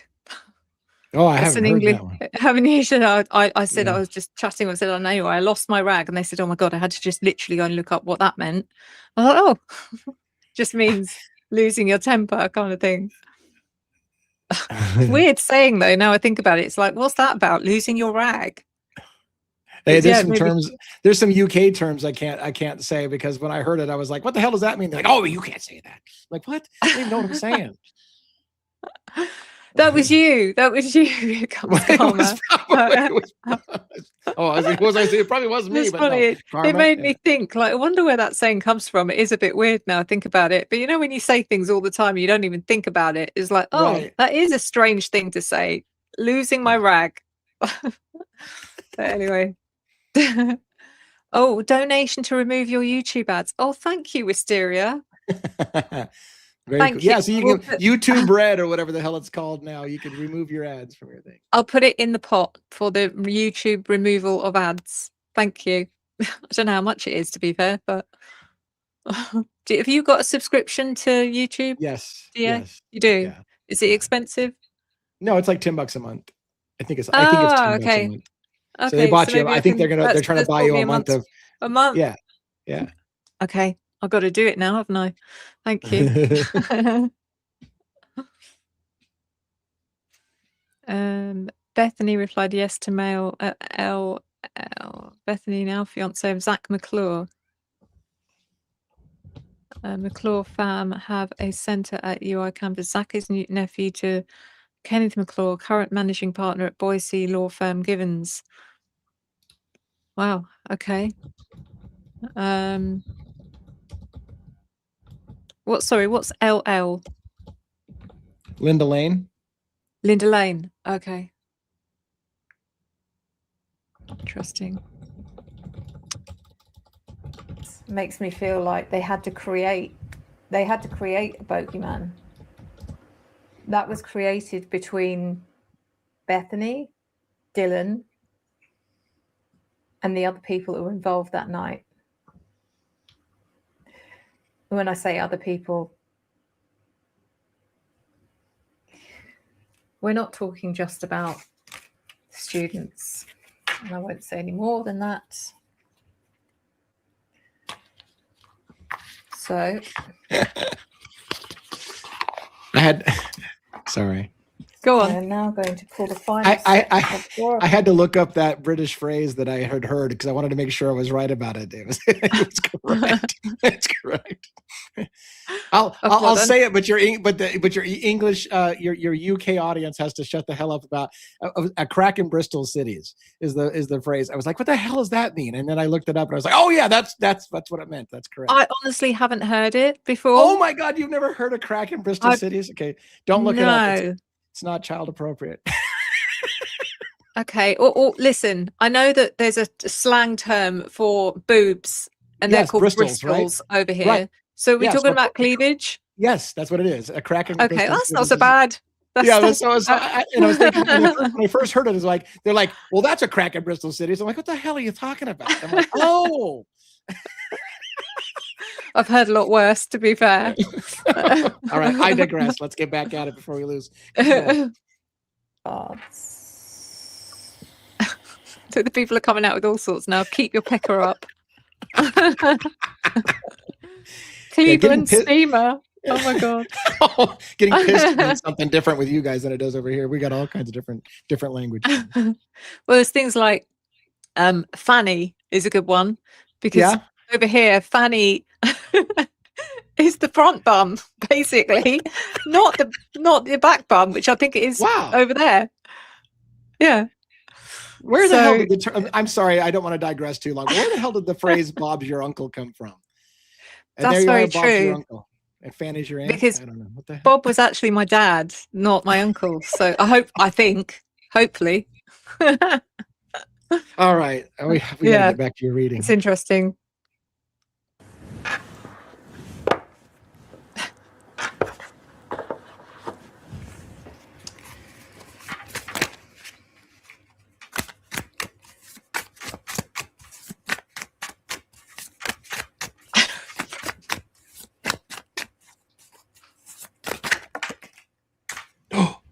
What are you gonna do? What are you gonna do? What are you gonna do?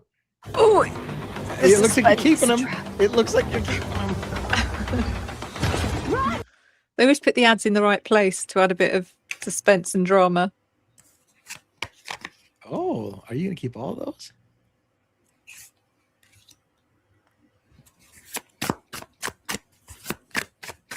You've redeemed yourself for the people who thought you shouldn't put that other card back. The reading's not over yet.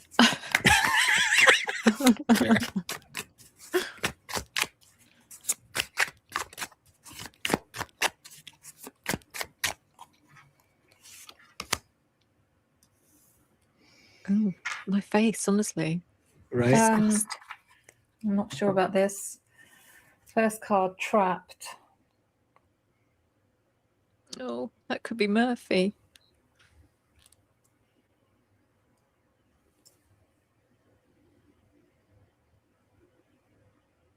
I don't believe she was trapped. Someone was trapped, though.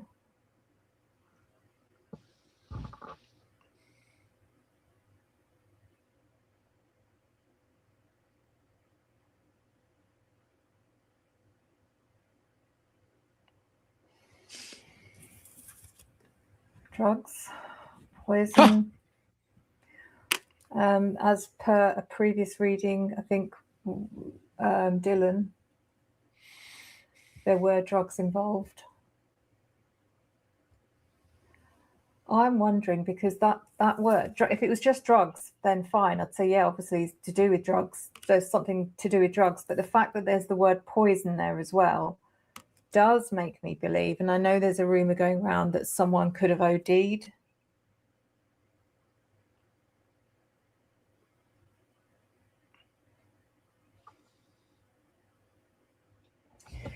The next one's a bit weird. Child.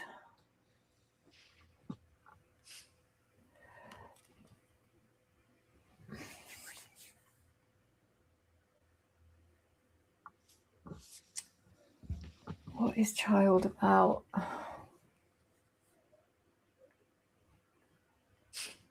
What'd you grab there?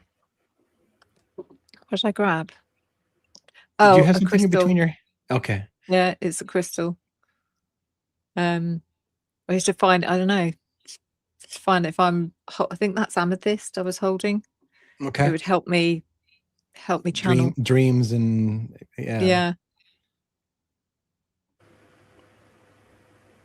I wonder if there was any pregnancies with any of the girls.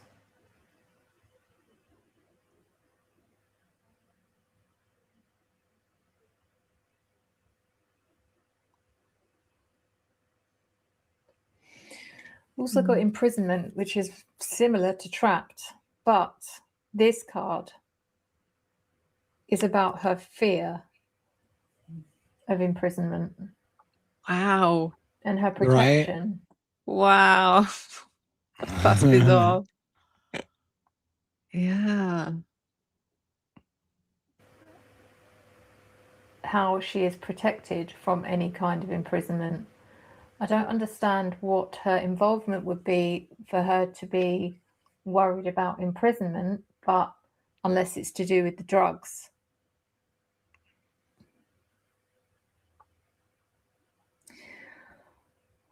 I don't know why I feel like Bethany, out of all of the people in that house, was the one that had the closest link to the cops. My story's changed since then.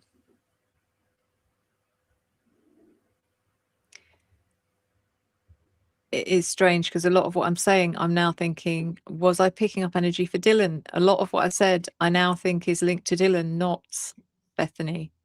Yeah. So, Although I think the Bethany being protected from imprisonment and being afraid of being arrested if she came back, I think that's all stuff that's kind of come out, you know, Yeah.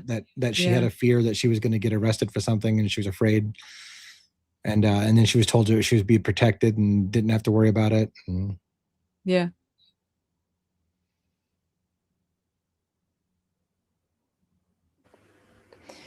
And then the last card, and I think we had a similar card before, which doesn't really make any sense to me. Dismemberment. When we think about dismemberment, we think about, you know, body parts and things like that, but it could also indicate the disbursement of a group.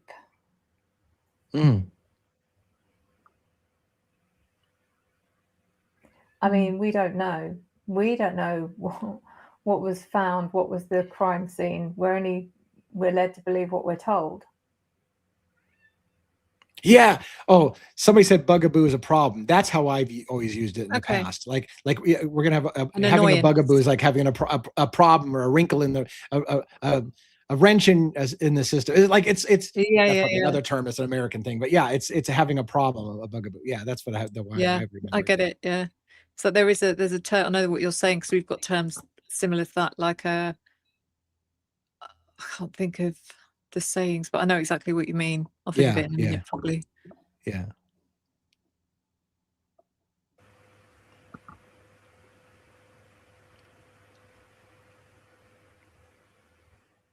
It feels cultish.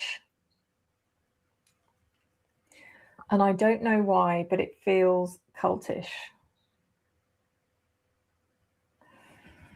So I'm going to pull the tarot.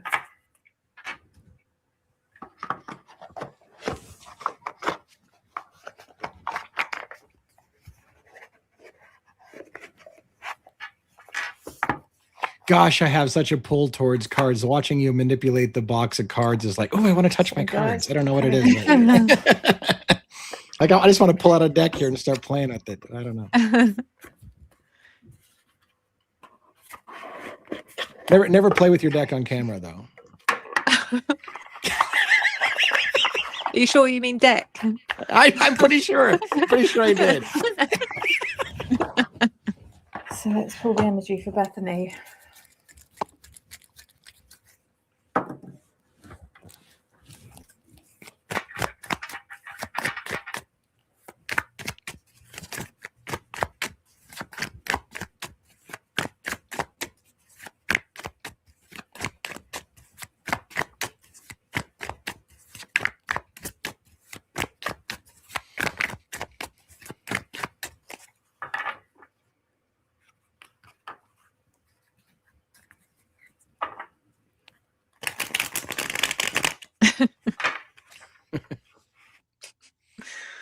Cookies corner.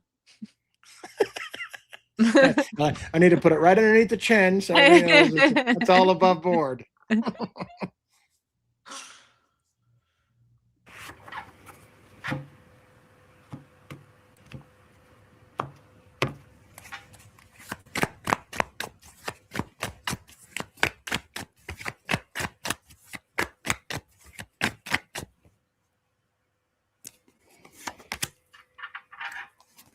Seven of Wands reversed.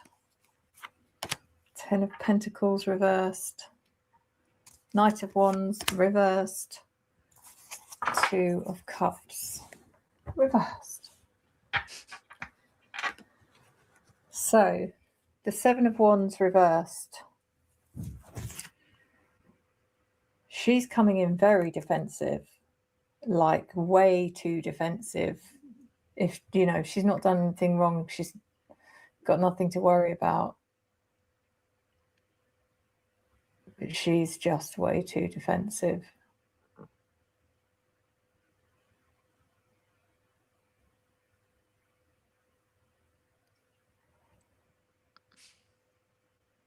She also feels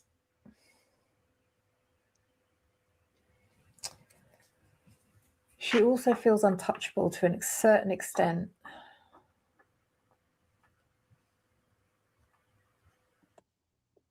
Hey, Anita, good to see you. Thank you so much for the donation. Thank you. It's so kind of you. Thank you. And Mandy for the jewels. Thank you.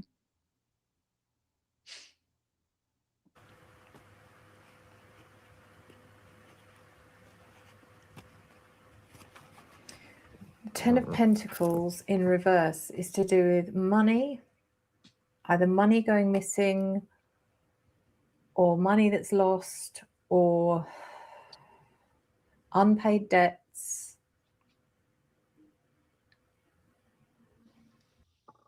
AI in music is clearly a hot topic right now, and I'm not here to convince anyone if it's good or bad, but to share my experience.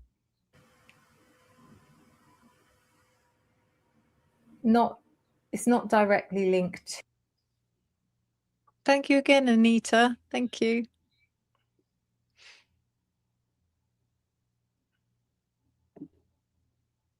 To her, but it's something she knows about, she's fully aware of. It's almost like I'm picking her up to be almost like an informant for the police, for the cops. But this is where it gets tricky, guys, okay? And I don't want to... it's so difficult because I don't know what I can or can't say. But there are links between... This is alleged, by the way. Anita, is that? Because I don't know if that's one I've just... Yeah. It is, yeah. One of yours. Oh, it is. Oh, Anita, Yeah, thank you again. yours. Thank you. So generous of you. Thank you. I do keep forgetting, sorry guys, to actually make a disclaimer at the beginning of live stream, just to say that everything that we're talking about is, you know, it's not factual. It's our opinions, and yeah, and the same goes with this reading. So yeah, what I'm about to say is alleged, and it's opinion only. Just to put that out there as a warning. We'll call them the authorities and the drugs.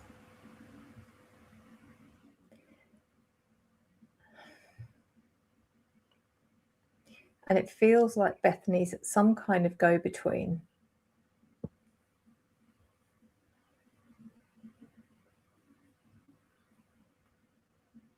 There's something not right. There's something not right about this money.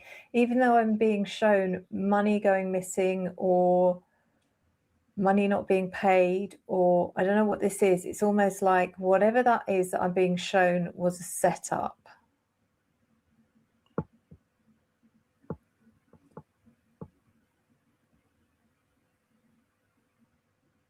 But I don't know why. The Knight of Wands in reverse.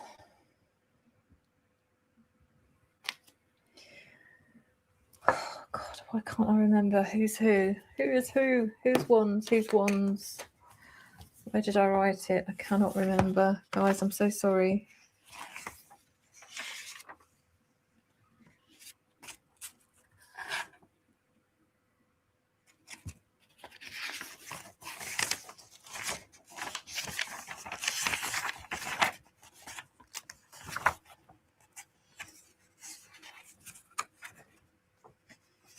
Got it here. Hold on. So, wands energy.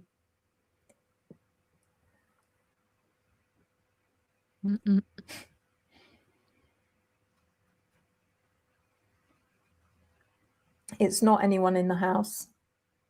as in, sorry, it's none of the people that were killed, and it's not Bryan. So it could be a cop. This could be a cop that I'm looking at. Knight of Wands in reverse. So I always see, like, especially the court cards, Wands court cards, Knight of Wands, King of Wands, Queen of Wands. If they're in reverse, I feel like they're the most volatile people in the whole deck. I don't know. How do you feel about those particular cards? Do you, because you do kind of get you form a personal connection to certain cards, and right.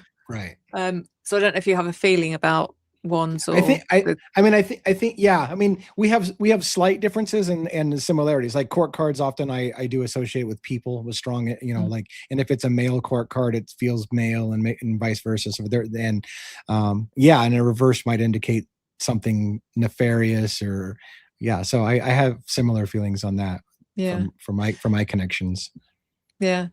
So some people look at swords and go, "Oh no, it's the swords. They're the nastiest," you know, especially if they're in reverse. Whereas actually, I see the wands that way because of the fire, because of the But you know, again, I suppose it just depends on the situation, on the case, on the reading. But the energy I'm picking up for them is someone who's quite ruthless.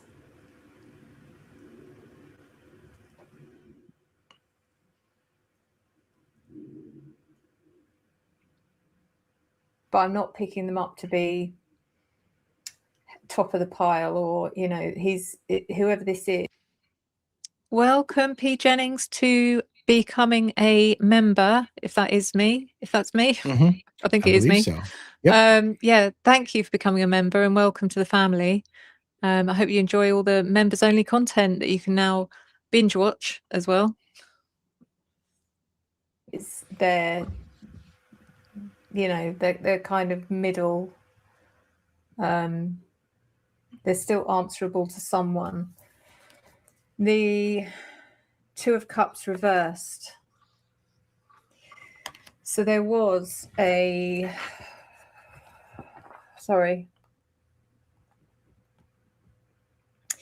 was conflict between Bethany and someone else, and like I said before, it feels like it's either Kaylee or Maddie.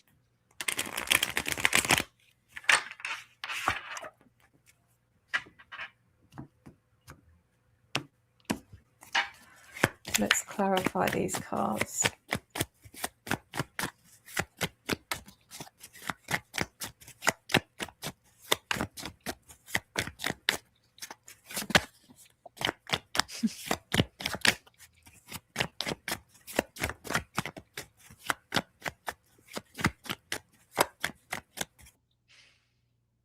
So listen to Dave and Lana's interview. If you haven't, you should go. You should. Dago replayed it this morning. The interview was 3 years ago, but it was a good refresher for any that missed hearing it years back. Dave and Lana. Who's Dave?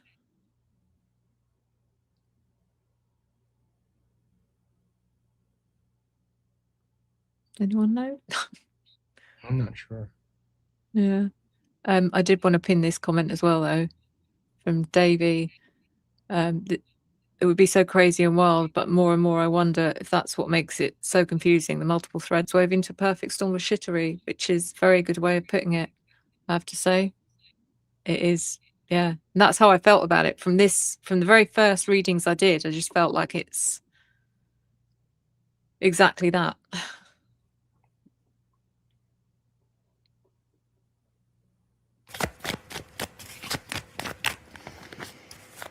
One of them. So Dave is an anonymous person that was interviewed by Lana that lived there at the time. Oh, hang on, this is ringing some bells. Is this the same person that ended up with a really, like, a reputation for just being a bit of an attention seeker, or is that someone else?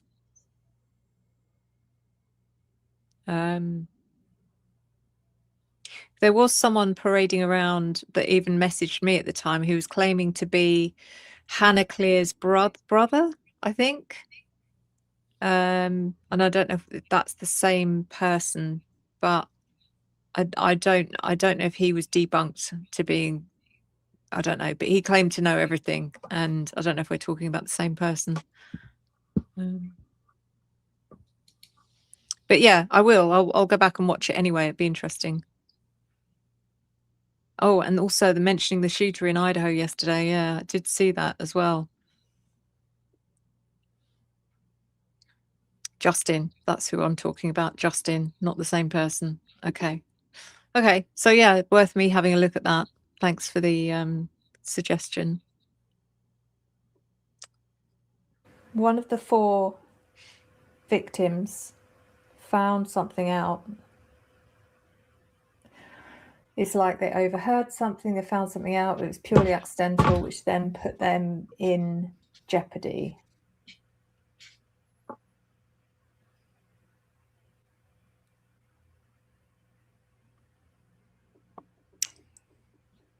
Very cool. Thank you. Thank you. Is that for you, Lee? Yeah. It's on our side, yeah. I think. Thank you so much.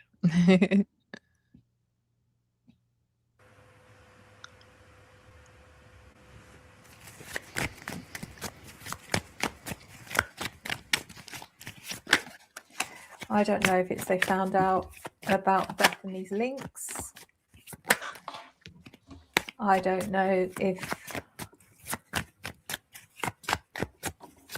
Oh my God, I don't know. It's just shocking. Let's clarify.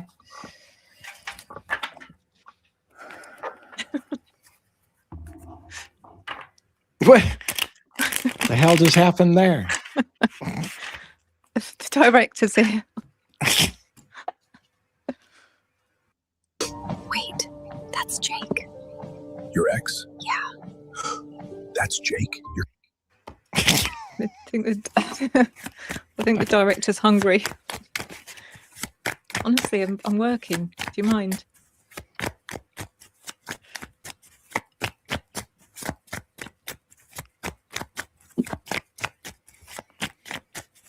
I've got Kaylee coming through to me at the moment, absolutely hysterical, but I'm not doing her reading, so I'm trying to ignore it.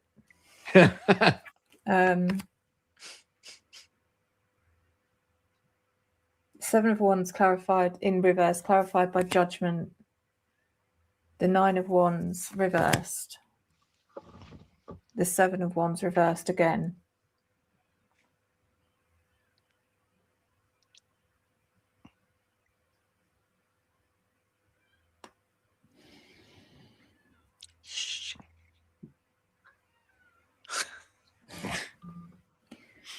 This judgment card again is just giving me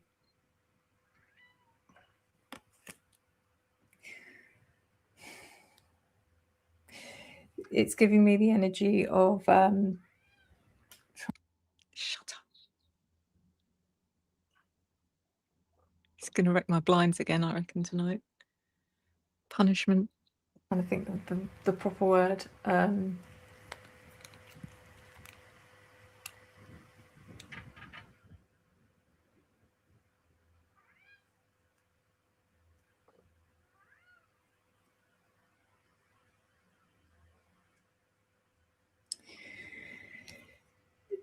It's a little bit like Dylan in the respect that she was worried, is she going to have to, stand trial? Is she going to have to face prosecution as a witness? And it's similar with Bethany, because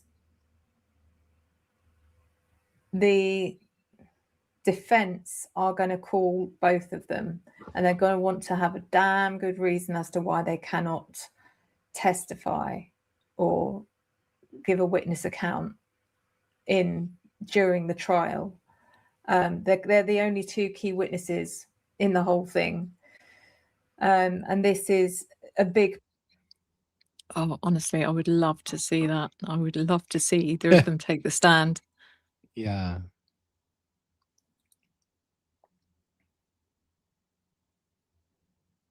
problem for Bethany and for Dylan, because as far as she's concerned, she's got to get it right.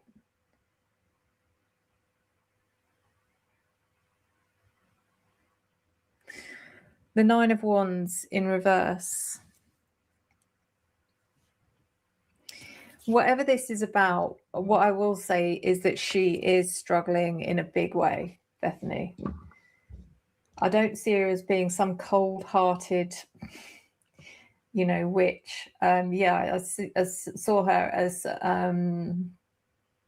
having some negative traits, but a lot of us probably had that around that age, similar age, that insecurity, that kind of envious, jealousy vibe. I know I did. Wishing that you were as popular as your friends, especially when you get to that age where it's all about the boys. And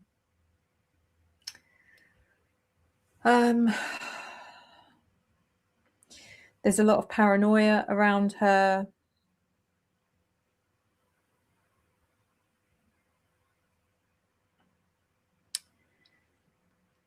The Seven of Wands in reverse is again,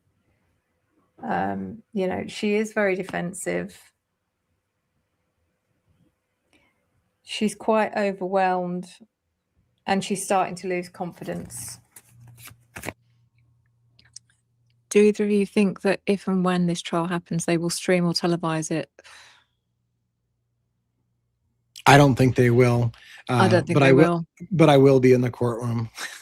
I will stay out all night long the night before to get in line, be first in line. So I'll do. You're so lucky. I wish I could. I don't think it's going to be televised, but I will plan on tweeting every bit I can and giving updates as much as I can if it does go to trial.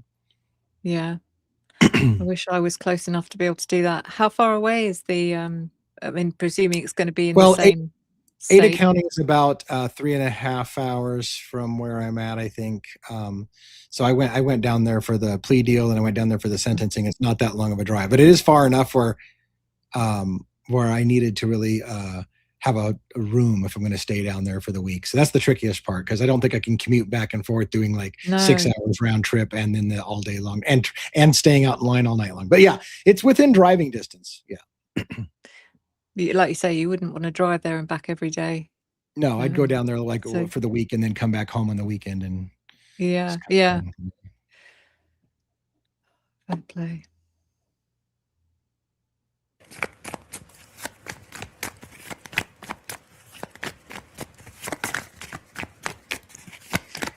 So the Ten of Pentacles in reverse, which is about this money.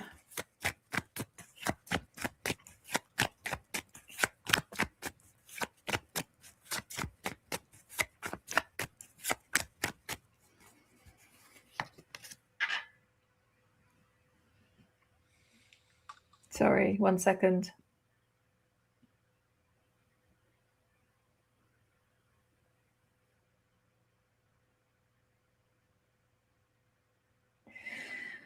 I'm still listening to Kaylee. I can't ignore it, and I know it's not about this, and I don't want to bring it into this reading, but the Ten of Pentacles in reverse is clarified by the Two of Wands, the Seven of Swords, and the... Thank you. Here comes Karma. Playlist. Yes, it's a lot of videos. Nice. If I don't think I've got it to hand, but if you could, Here Comes Karma, also pin a link to Devil's Advocate's channel, both channels if possible, before we finish, that would be perfect. For anyone that's watching that doesn't know Devil's Advocates, please go over and subscribe and watch, because he's got a huge library of live streams as well on the Idaho 4. He knows more about the Idaho 4 than I've ever done. So if you want to know what it's all about, if you're watching from the UK or you're just not familiar with the case, then please do go over and watch all of the work that Lee has put into this. Thank you so much. Appreciate You're that. welcome. And the Eight of Wands in reverse. Two of Wands. Like I said, this situation with the money feels like it was planned. SimilarWeb is used within our organization on a global perspective, and we utilize the data to be able to. Seven of Swords. Deceit, betrayal, dishonesty, getting away with something. The Eight of Wands reversed.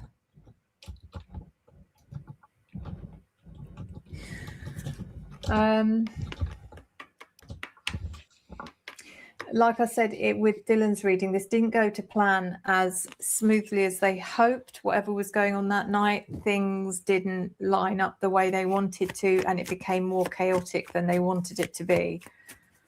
When I say they,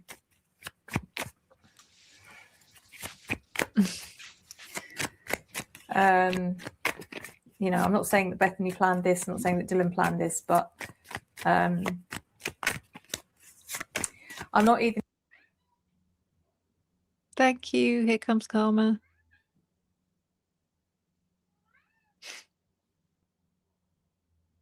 Saying that Bethany knew what he's was back. going to happen, nor did Dylan, but they knew that something was being taken care of, is all I can tell you. And that's as much as they knew. The Knight of Wands in reverse is clarified by the Ace of Wands, Queen of Swords in reverse, and the Six of Wands. So this energy, the Knight of Wands in reverse, could be authority related, could be. Sorry guys, what on earth?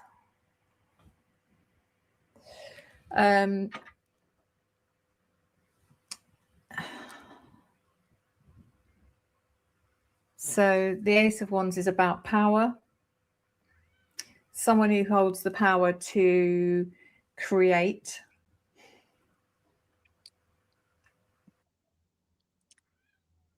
Thank you, Mickey's girl. If that was for me, thank you. Yeah, Trying to contend with Moose destroying another blind.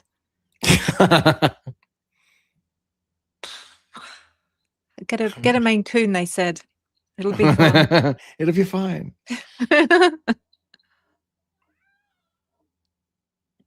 Oh God. Go away. To create a narrative, I suppose. The Queen of Swords in reverse. Sorry guys, is one of them in the house.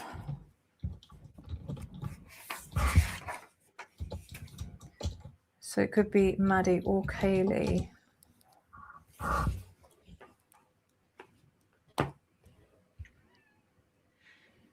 It's just not professional, is it? I don't know which one it is, but I think this is Maddie or Kaylee.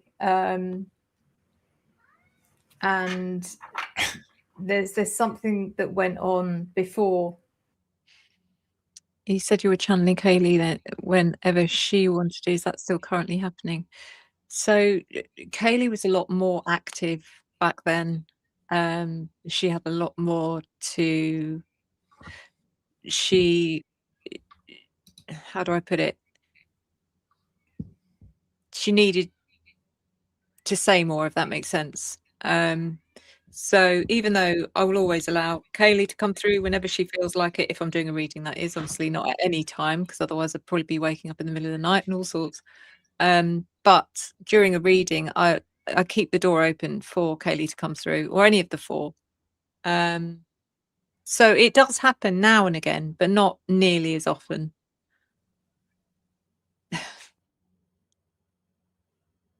And I will talk about, someone asked me the question about, do you still agree or align with the cards that were drawn at the time? I'll talk about that afterwards. I'm going to kill this cat, I swear to God.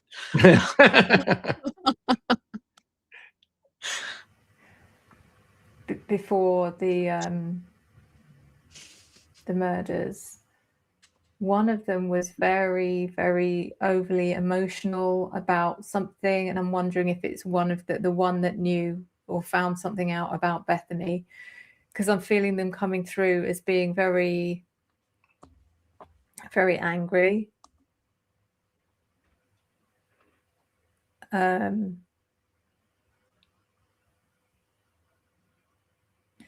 Very angry, very bitter, very intolerant.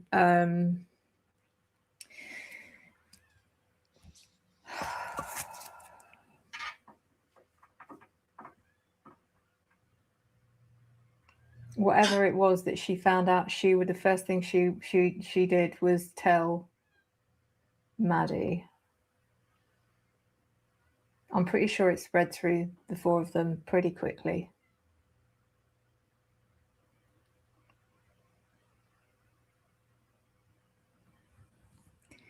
Six of Wands. So this authority figure is claiming success. They're in the public eye, okay,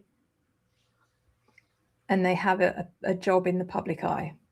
I won't say any more than that, but they are. They may have even received a promotion, okay, around this time. I mean, this might be a major clue, I don't know. And again, I haven't, the research I've tried to do on the authority side of things has been very difficult. Yeah, Brando, you are right about Maine Coons acting like dogs.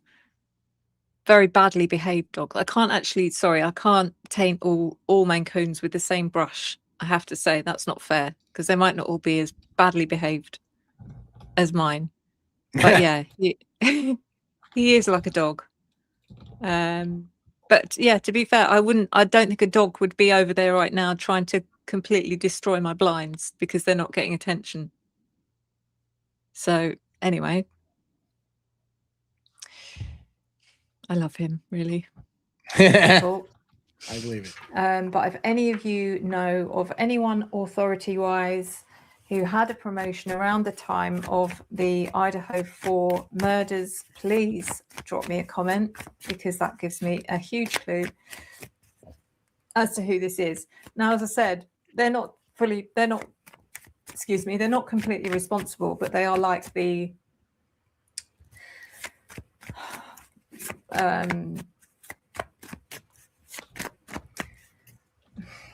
they're the soldier, if you like. I don't know how else to put it. Sorry, Anita. I had a dog up to 11 months ago that was like a cat. I don't know which I like better. I don't know if I like cats that behave like dogs or dogs that behave like cats. So, sorry, completely going off on a tangent now. What was it about this dog that acted like a cat? I need to know. Thank you, Anita, for the 10 jewels. Why was he like a cat?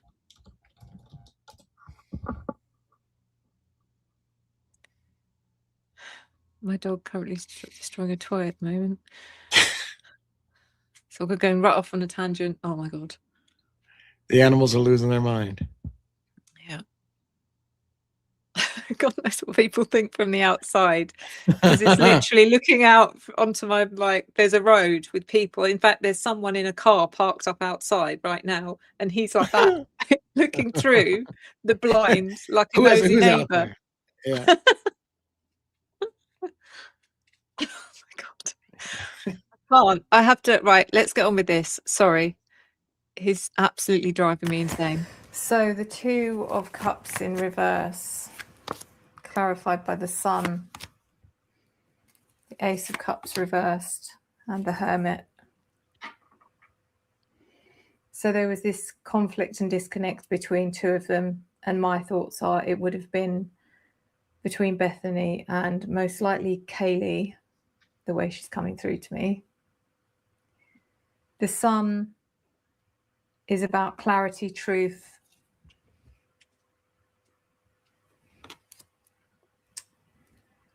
the truth is being revealed, basically. The Ace of Cups is about an outpouring of emotion, most likely from Kaylee.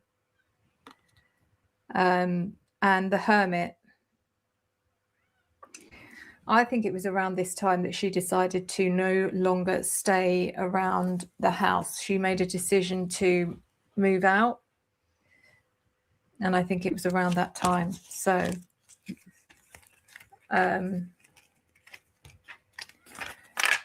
yeah, guys, I'm not going to continue with this one because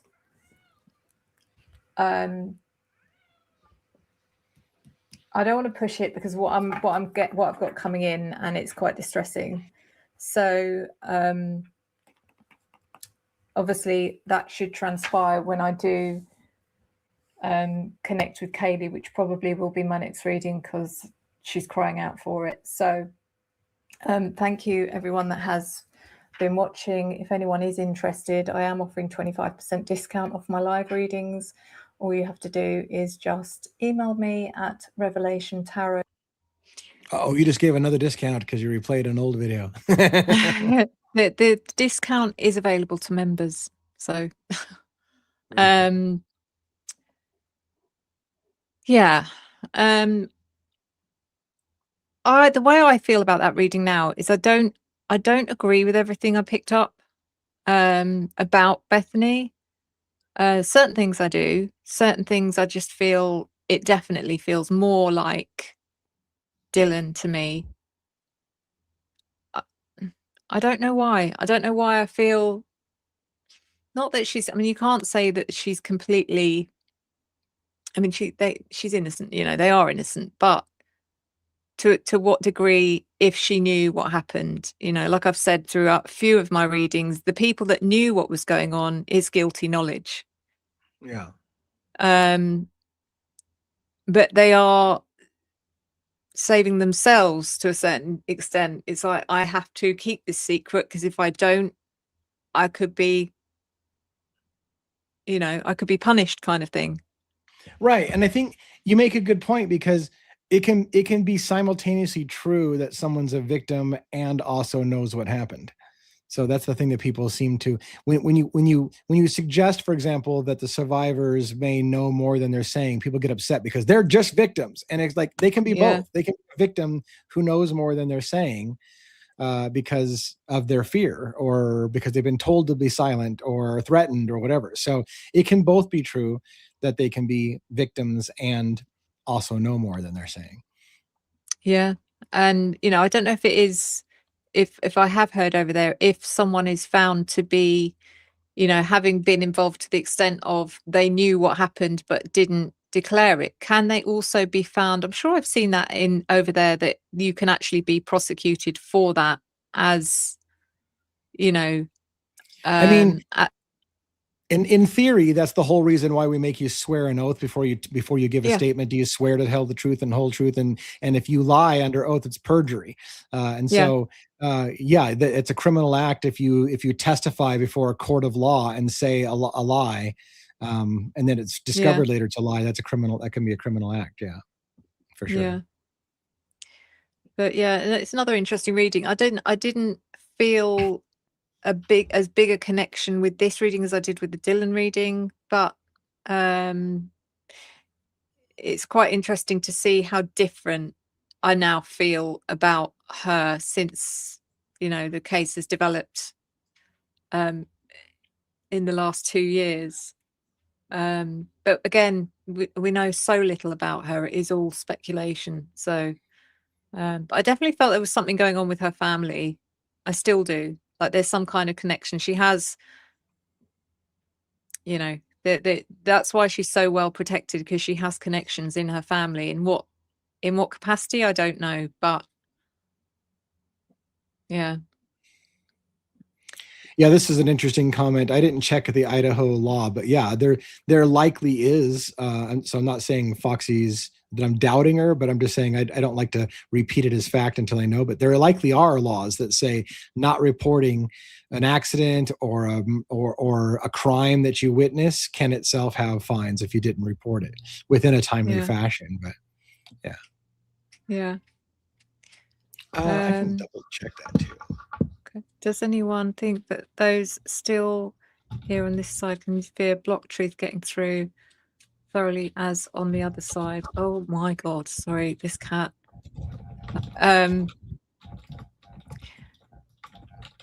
Still here on this, it can interfere and block truth getting through as thoroughly as those on the other side. When you're talking about this side and the other side, my brain automatically goes to the people who are alive and the people who are not alive. But I think what you're saying is the two sides of guilty, not guilty for Bryan Kohberger. Yeah, Is that what yeah. you're talking about? And I'm thinking, which way, what's she referring to? He or she? Do I think? Oh my God! Please go away. Do I think? Still here on this, I can interfere, block truth getting through. But why would they want to? I don't know. I just kind of feel, as far as I'm concerned, the people that believe that Bryan is not guilty wouldn't need to block truth. They want the truth to come out. Does that make sense?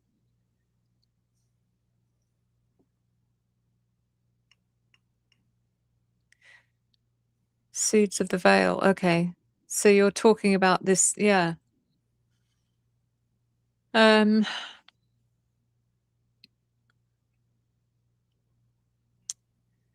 an interesting question. It's not something I've considered or have dealt with. So but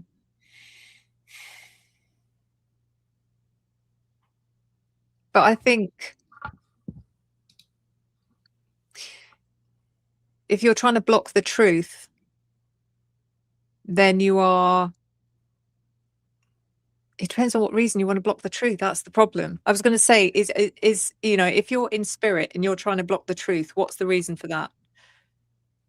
It can happen, even while I've channeled Kaylee, I've found times when it's not that she's trying to block the truth, but she's not given me everything because she's protecting people in her family and, things like that. So it's a difficult question. But I think it can work either way. Definitely. I don't think any side has more power or influence than, like I say, people in spirit are not like they suddenly have magic powers and they can see and hear and they know everything. They don't. They just, as far as I know, as far as I'm aware from my experience of it. So yeah. Have you ever tried making a custom deck for yourself with index cards, Sue? I have tried. I've actually got a partially made Oracle deck, which hasn't got very far because, first of all, I haven't got time. And secondly, it's a bit like writing a book.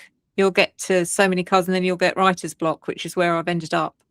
But I've been trying to make a true crime related deck. That isn't like all the others. That isn't just a kind of generic kind of, So, yeah, I'm trying. I am trying. Thank you, Cookie.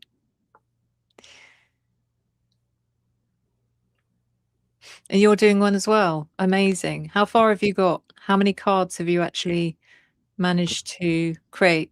Mine is not even. I've not even started on the illustration part. It's just literally the wording that I'm trying to get through.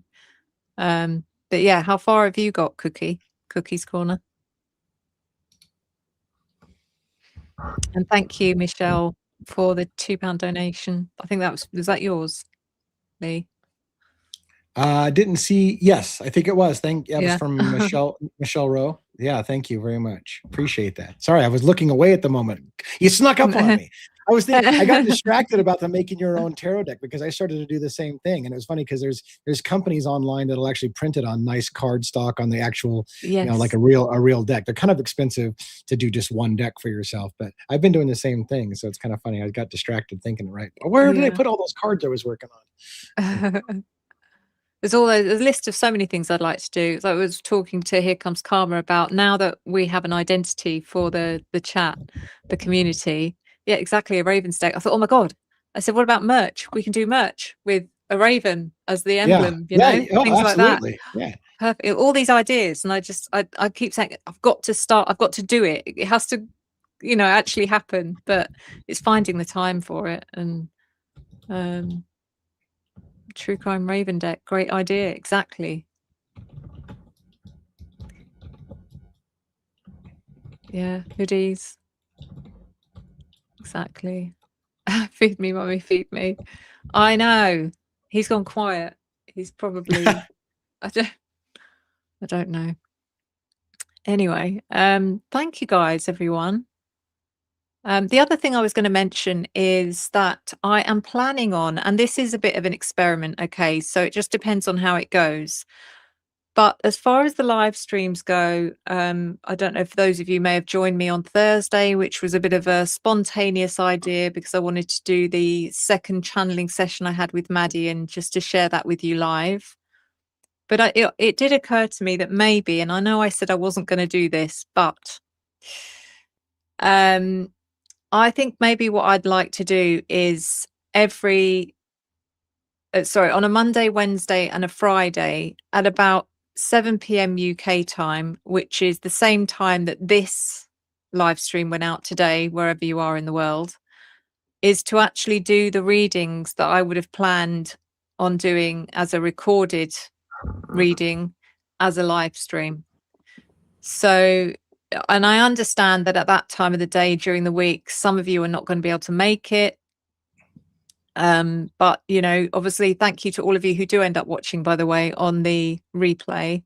But I'm going to give it a go anyway. So next week on Monday, Wednesday and Thursday, I will be doing my normal scheduled readings on the Idaho 4 live. Okay, so the people that can't make it, you're not going to miss out because you do get to watch it back on the replay. So we'll see how it goes. And those are the particular days as well that I have the members only videos going out. So I'm covering everyone, hopefully. No one's being left out. So thank you, Amy. Love that idea. You'll be here every time. Thank you. It's difficult with the difference in time zones. I know that it's sort of around between 11 a.m. and 2 p.m. I think it's around that time zone. So hopefully, even if you're working, if you want to, you can drop in on your lunch break or something. But we'll see how it goes. I love the interaction of the lives. I have to say, it's great. I really enjoy it. It's quite a lonely old job, doing a video when you're just talking to a camera on your own. Yes. I just had a discussion with my team about that this morning. I said, long form videos are a lot of work. And if it fails, it feels horrendous because you spend all this time and effort laying it out and whatever. And lives are easier for sure. And I think it's easier to talk to somebody and interact with an audience. But I also feel like long form videos are important in their own right. It's just hard to find time for all. But yeah, it is. I enjoy both, but I'm new to the live streams and I can see, why certain channels end up starting doing the, long form content and then end up becoming live stream only. I don't think I'd do that, to be honest. I think I need a bit of both, but it's much more enjoyable, I think, the live stream. And of course, DA, you are always welcome. So any lives I do, please I will always send you the link. So if you decide to join me, even if it's a surprise, you're more than welcome. I appreciate the invite. It's super awesome. So I love it. Sorry I didn't make your live on Friday. I was just it's okay. It's just I get it. The time zone's not good for you. I know. I know. I honestly keep thinking surely I've got to do something here. I'm not saying completely change my time zone. Yeah. But even a small change could actually help me out. Like instead of getting up at 6:30, 7 a.m., I could potentially stay up later, get up later, which would be easier. It's not going to change anything in too big a way. But yeah, you should I don't want to miss out on stuff, I know. FOMO, fear of missing out. Yeah, exactly. Thank you everyone. Thank you all for watching. Thank you for being here. Thank you to the mods. Thanks to Robin, Essie, thank you so much. Here Comes Karma. You've done an amazing job, guys. This is the first time that Here Comes Karma's been pinning comments. So please, if I could say, give her a round of applause. Good I would, in job. fact, I probably can give you a round of applause. Hold on. Let me just hold on a second. An audio for that, right? Yeah. Oh, there you go. It's got to last a little longer, right? Yeah. Here Comes Karma, and the rest of the mods, I have to say. On my side, we have a nice audience on my side watching. So if you have not, for some reason, before you leave, make sure you find Sue's channel directly and subscribe to her. I don't say it enough. It's something I just get in the flow of talking to people. But yeah, we've got a nice little audience over here watching on my side, and I really appreciate that. But make sure also to show her love. And make sure she's got subscribers on both of her channels as well. So. Yeah, please do the same for Lee. Dio, he's amazing. You are amazing. You've got some amazing content. All your live streams. If I had time, honestly, I would just watch them back to back. I think they're great. I love them. And also your new channel as well, which is where you are streaming from now, I think. Yes. I'm on the Devil's Advocates Beyond. Yeah. And yeah, we need to talk about that as well. I need to find some time to discuss what we're going to do, because we're going to collaborate and do some astrology and things like that, and maybe live stream live tarot reading. You know, even if it's just oracle cards, so that takes the pressure off a little bit, because you don't have to know anything to read an oracle card. But I'm excited about that. Yeah, definitely. Thank you, everyone. Thank you so much. So you will see me tomorrow, same time tomorrow, live stream. I've got to set it up, and hopefully see you there. Those of you that can make it, thank you in advance, and thank you to all of you who've watching it on the replay. Thank you. Until next time, I'll see you later. Bye.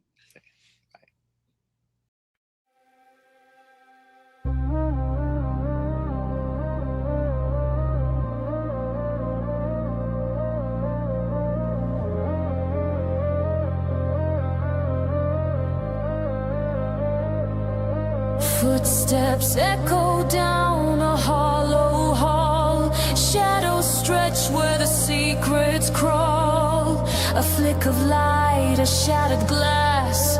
Truth buried deep beneath the past. Who holds the gavel? Who breaks the chain?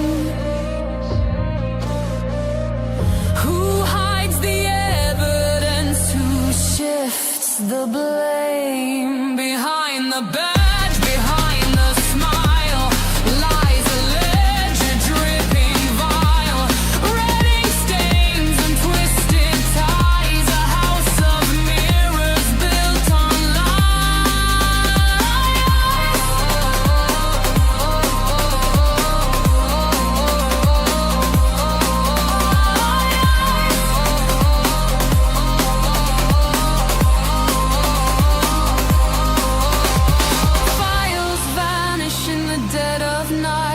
a silent handshake out of sight.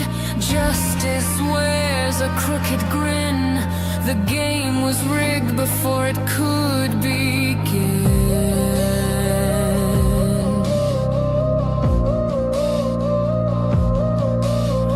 Whispers in the dark, they grow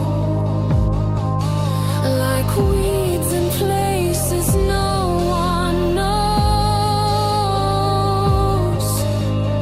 Cover tracks erase the map. The innocent caught in their trap.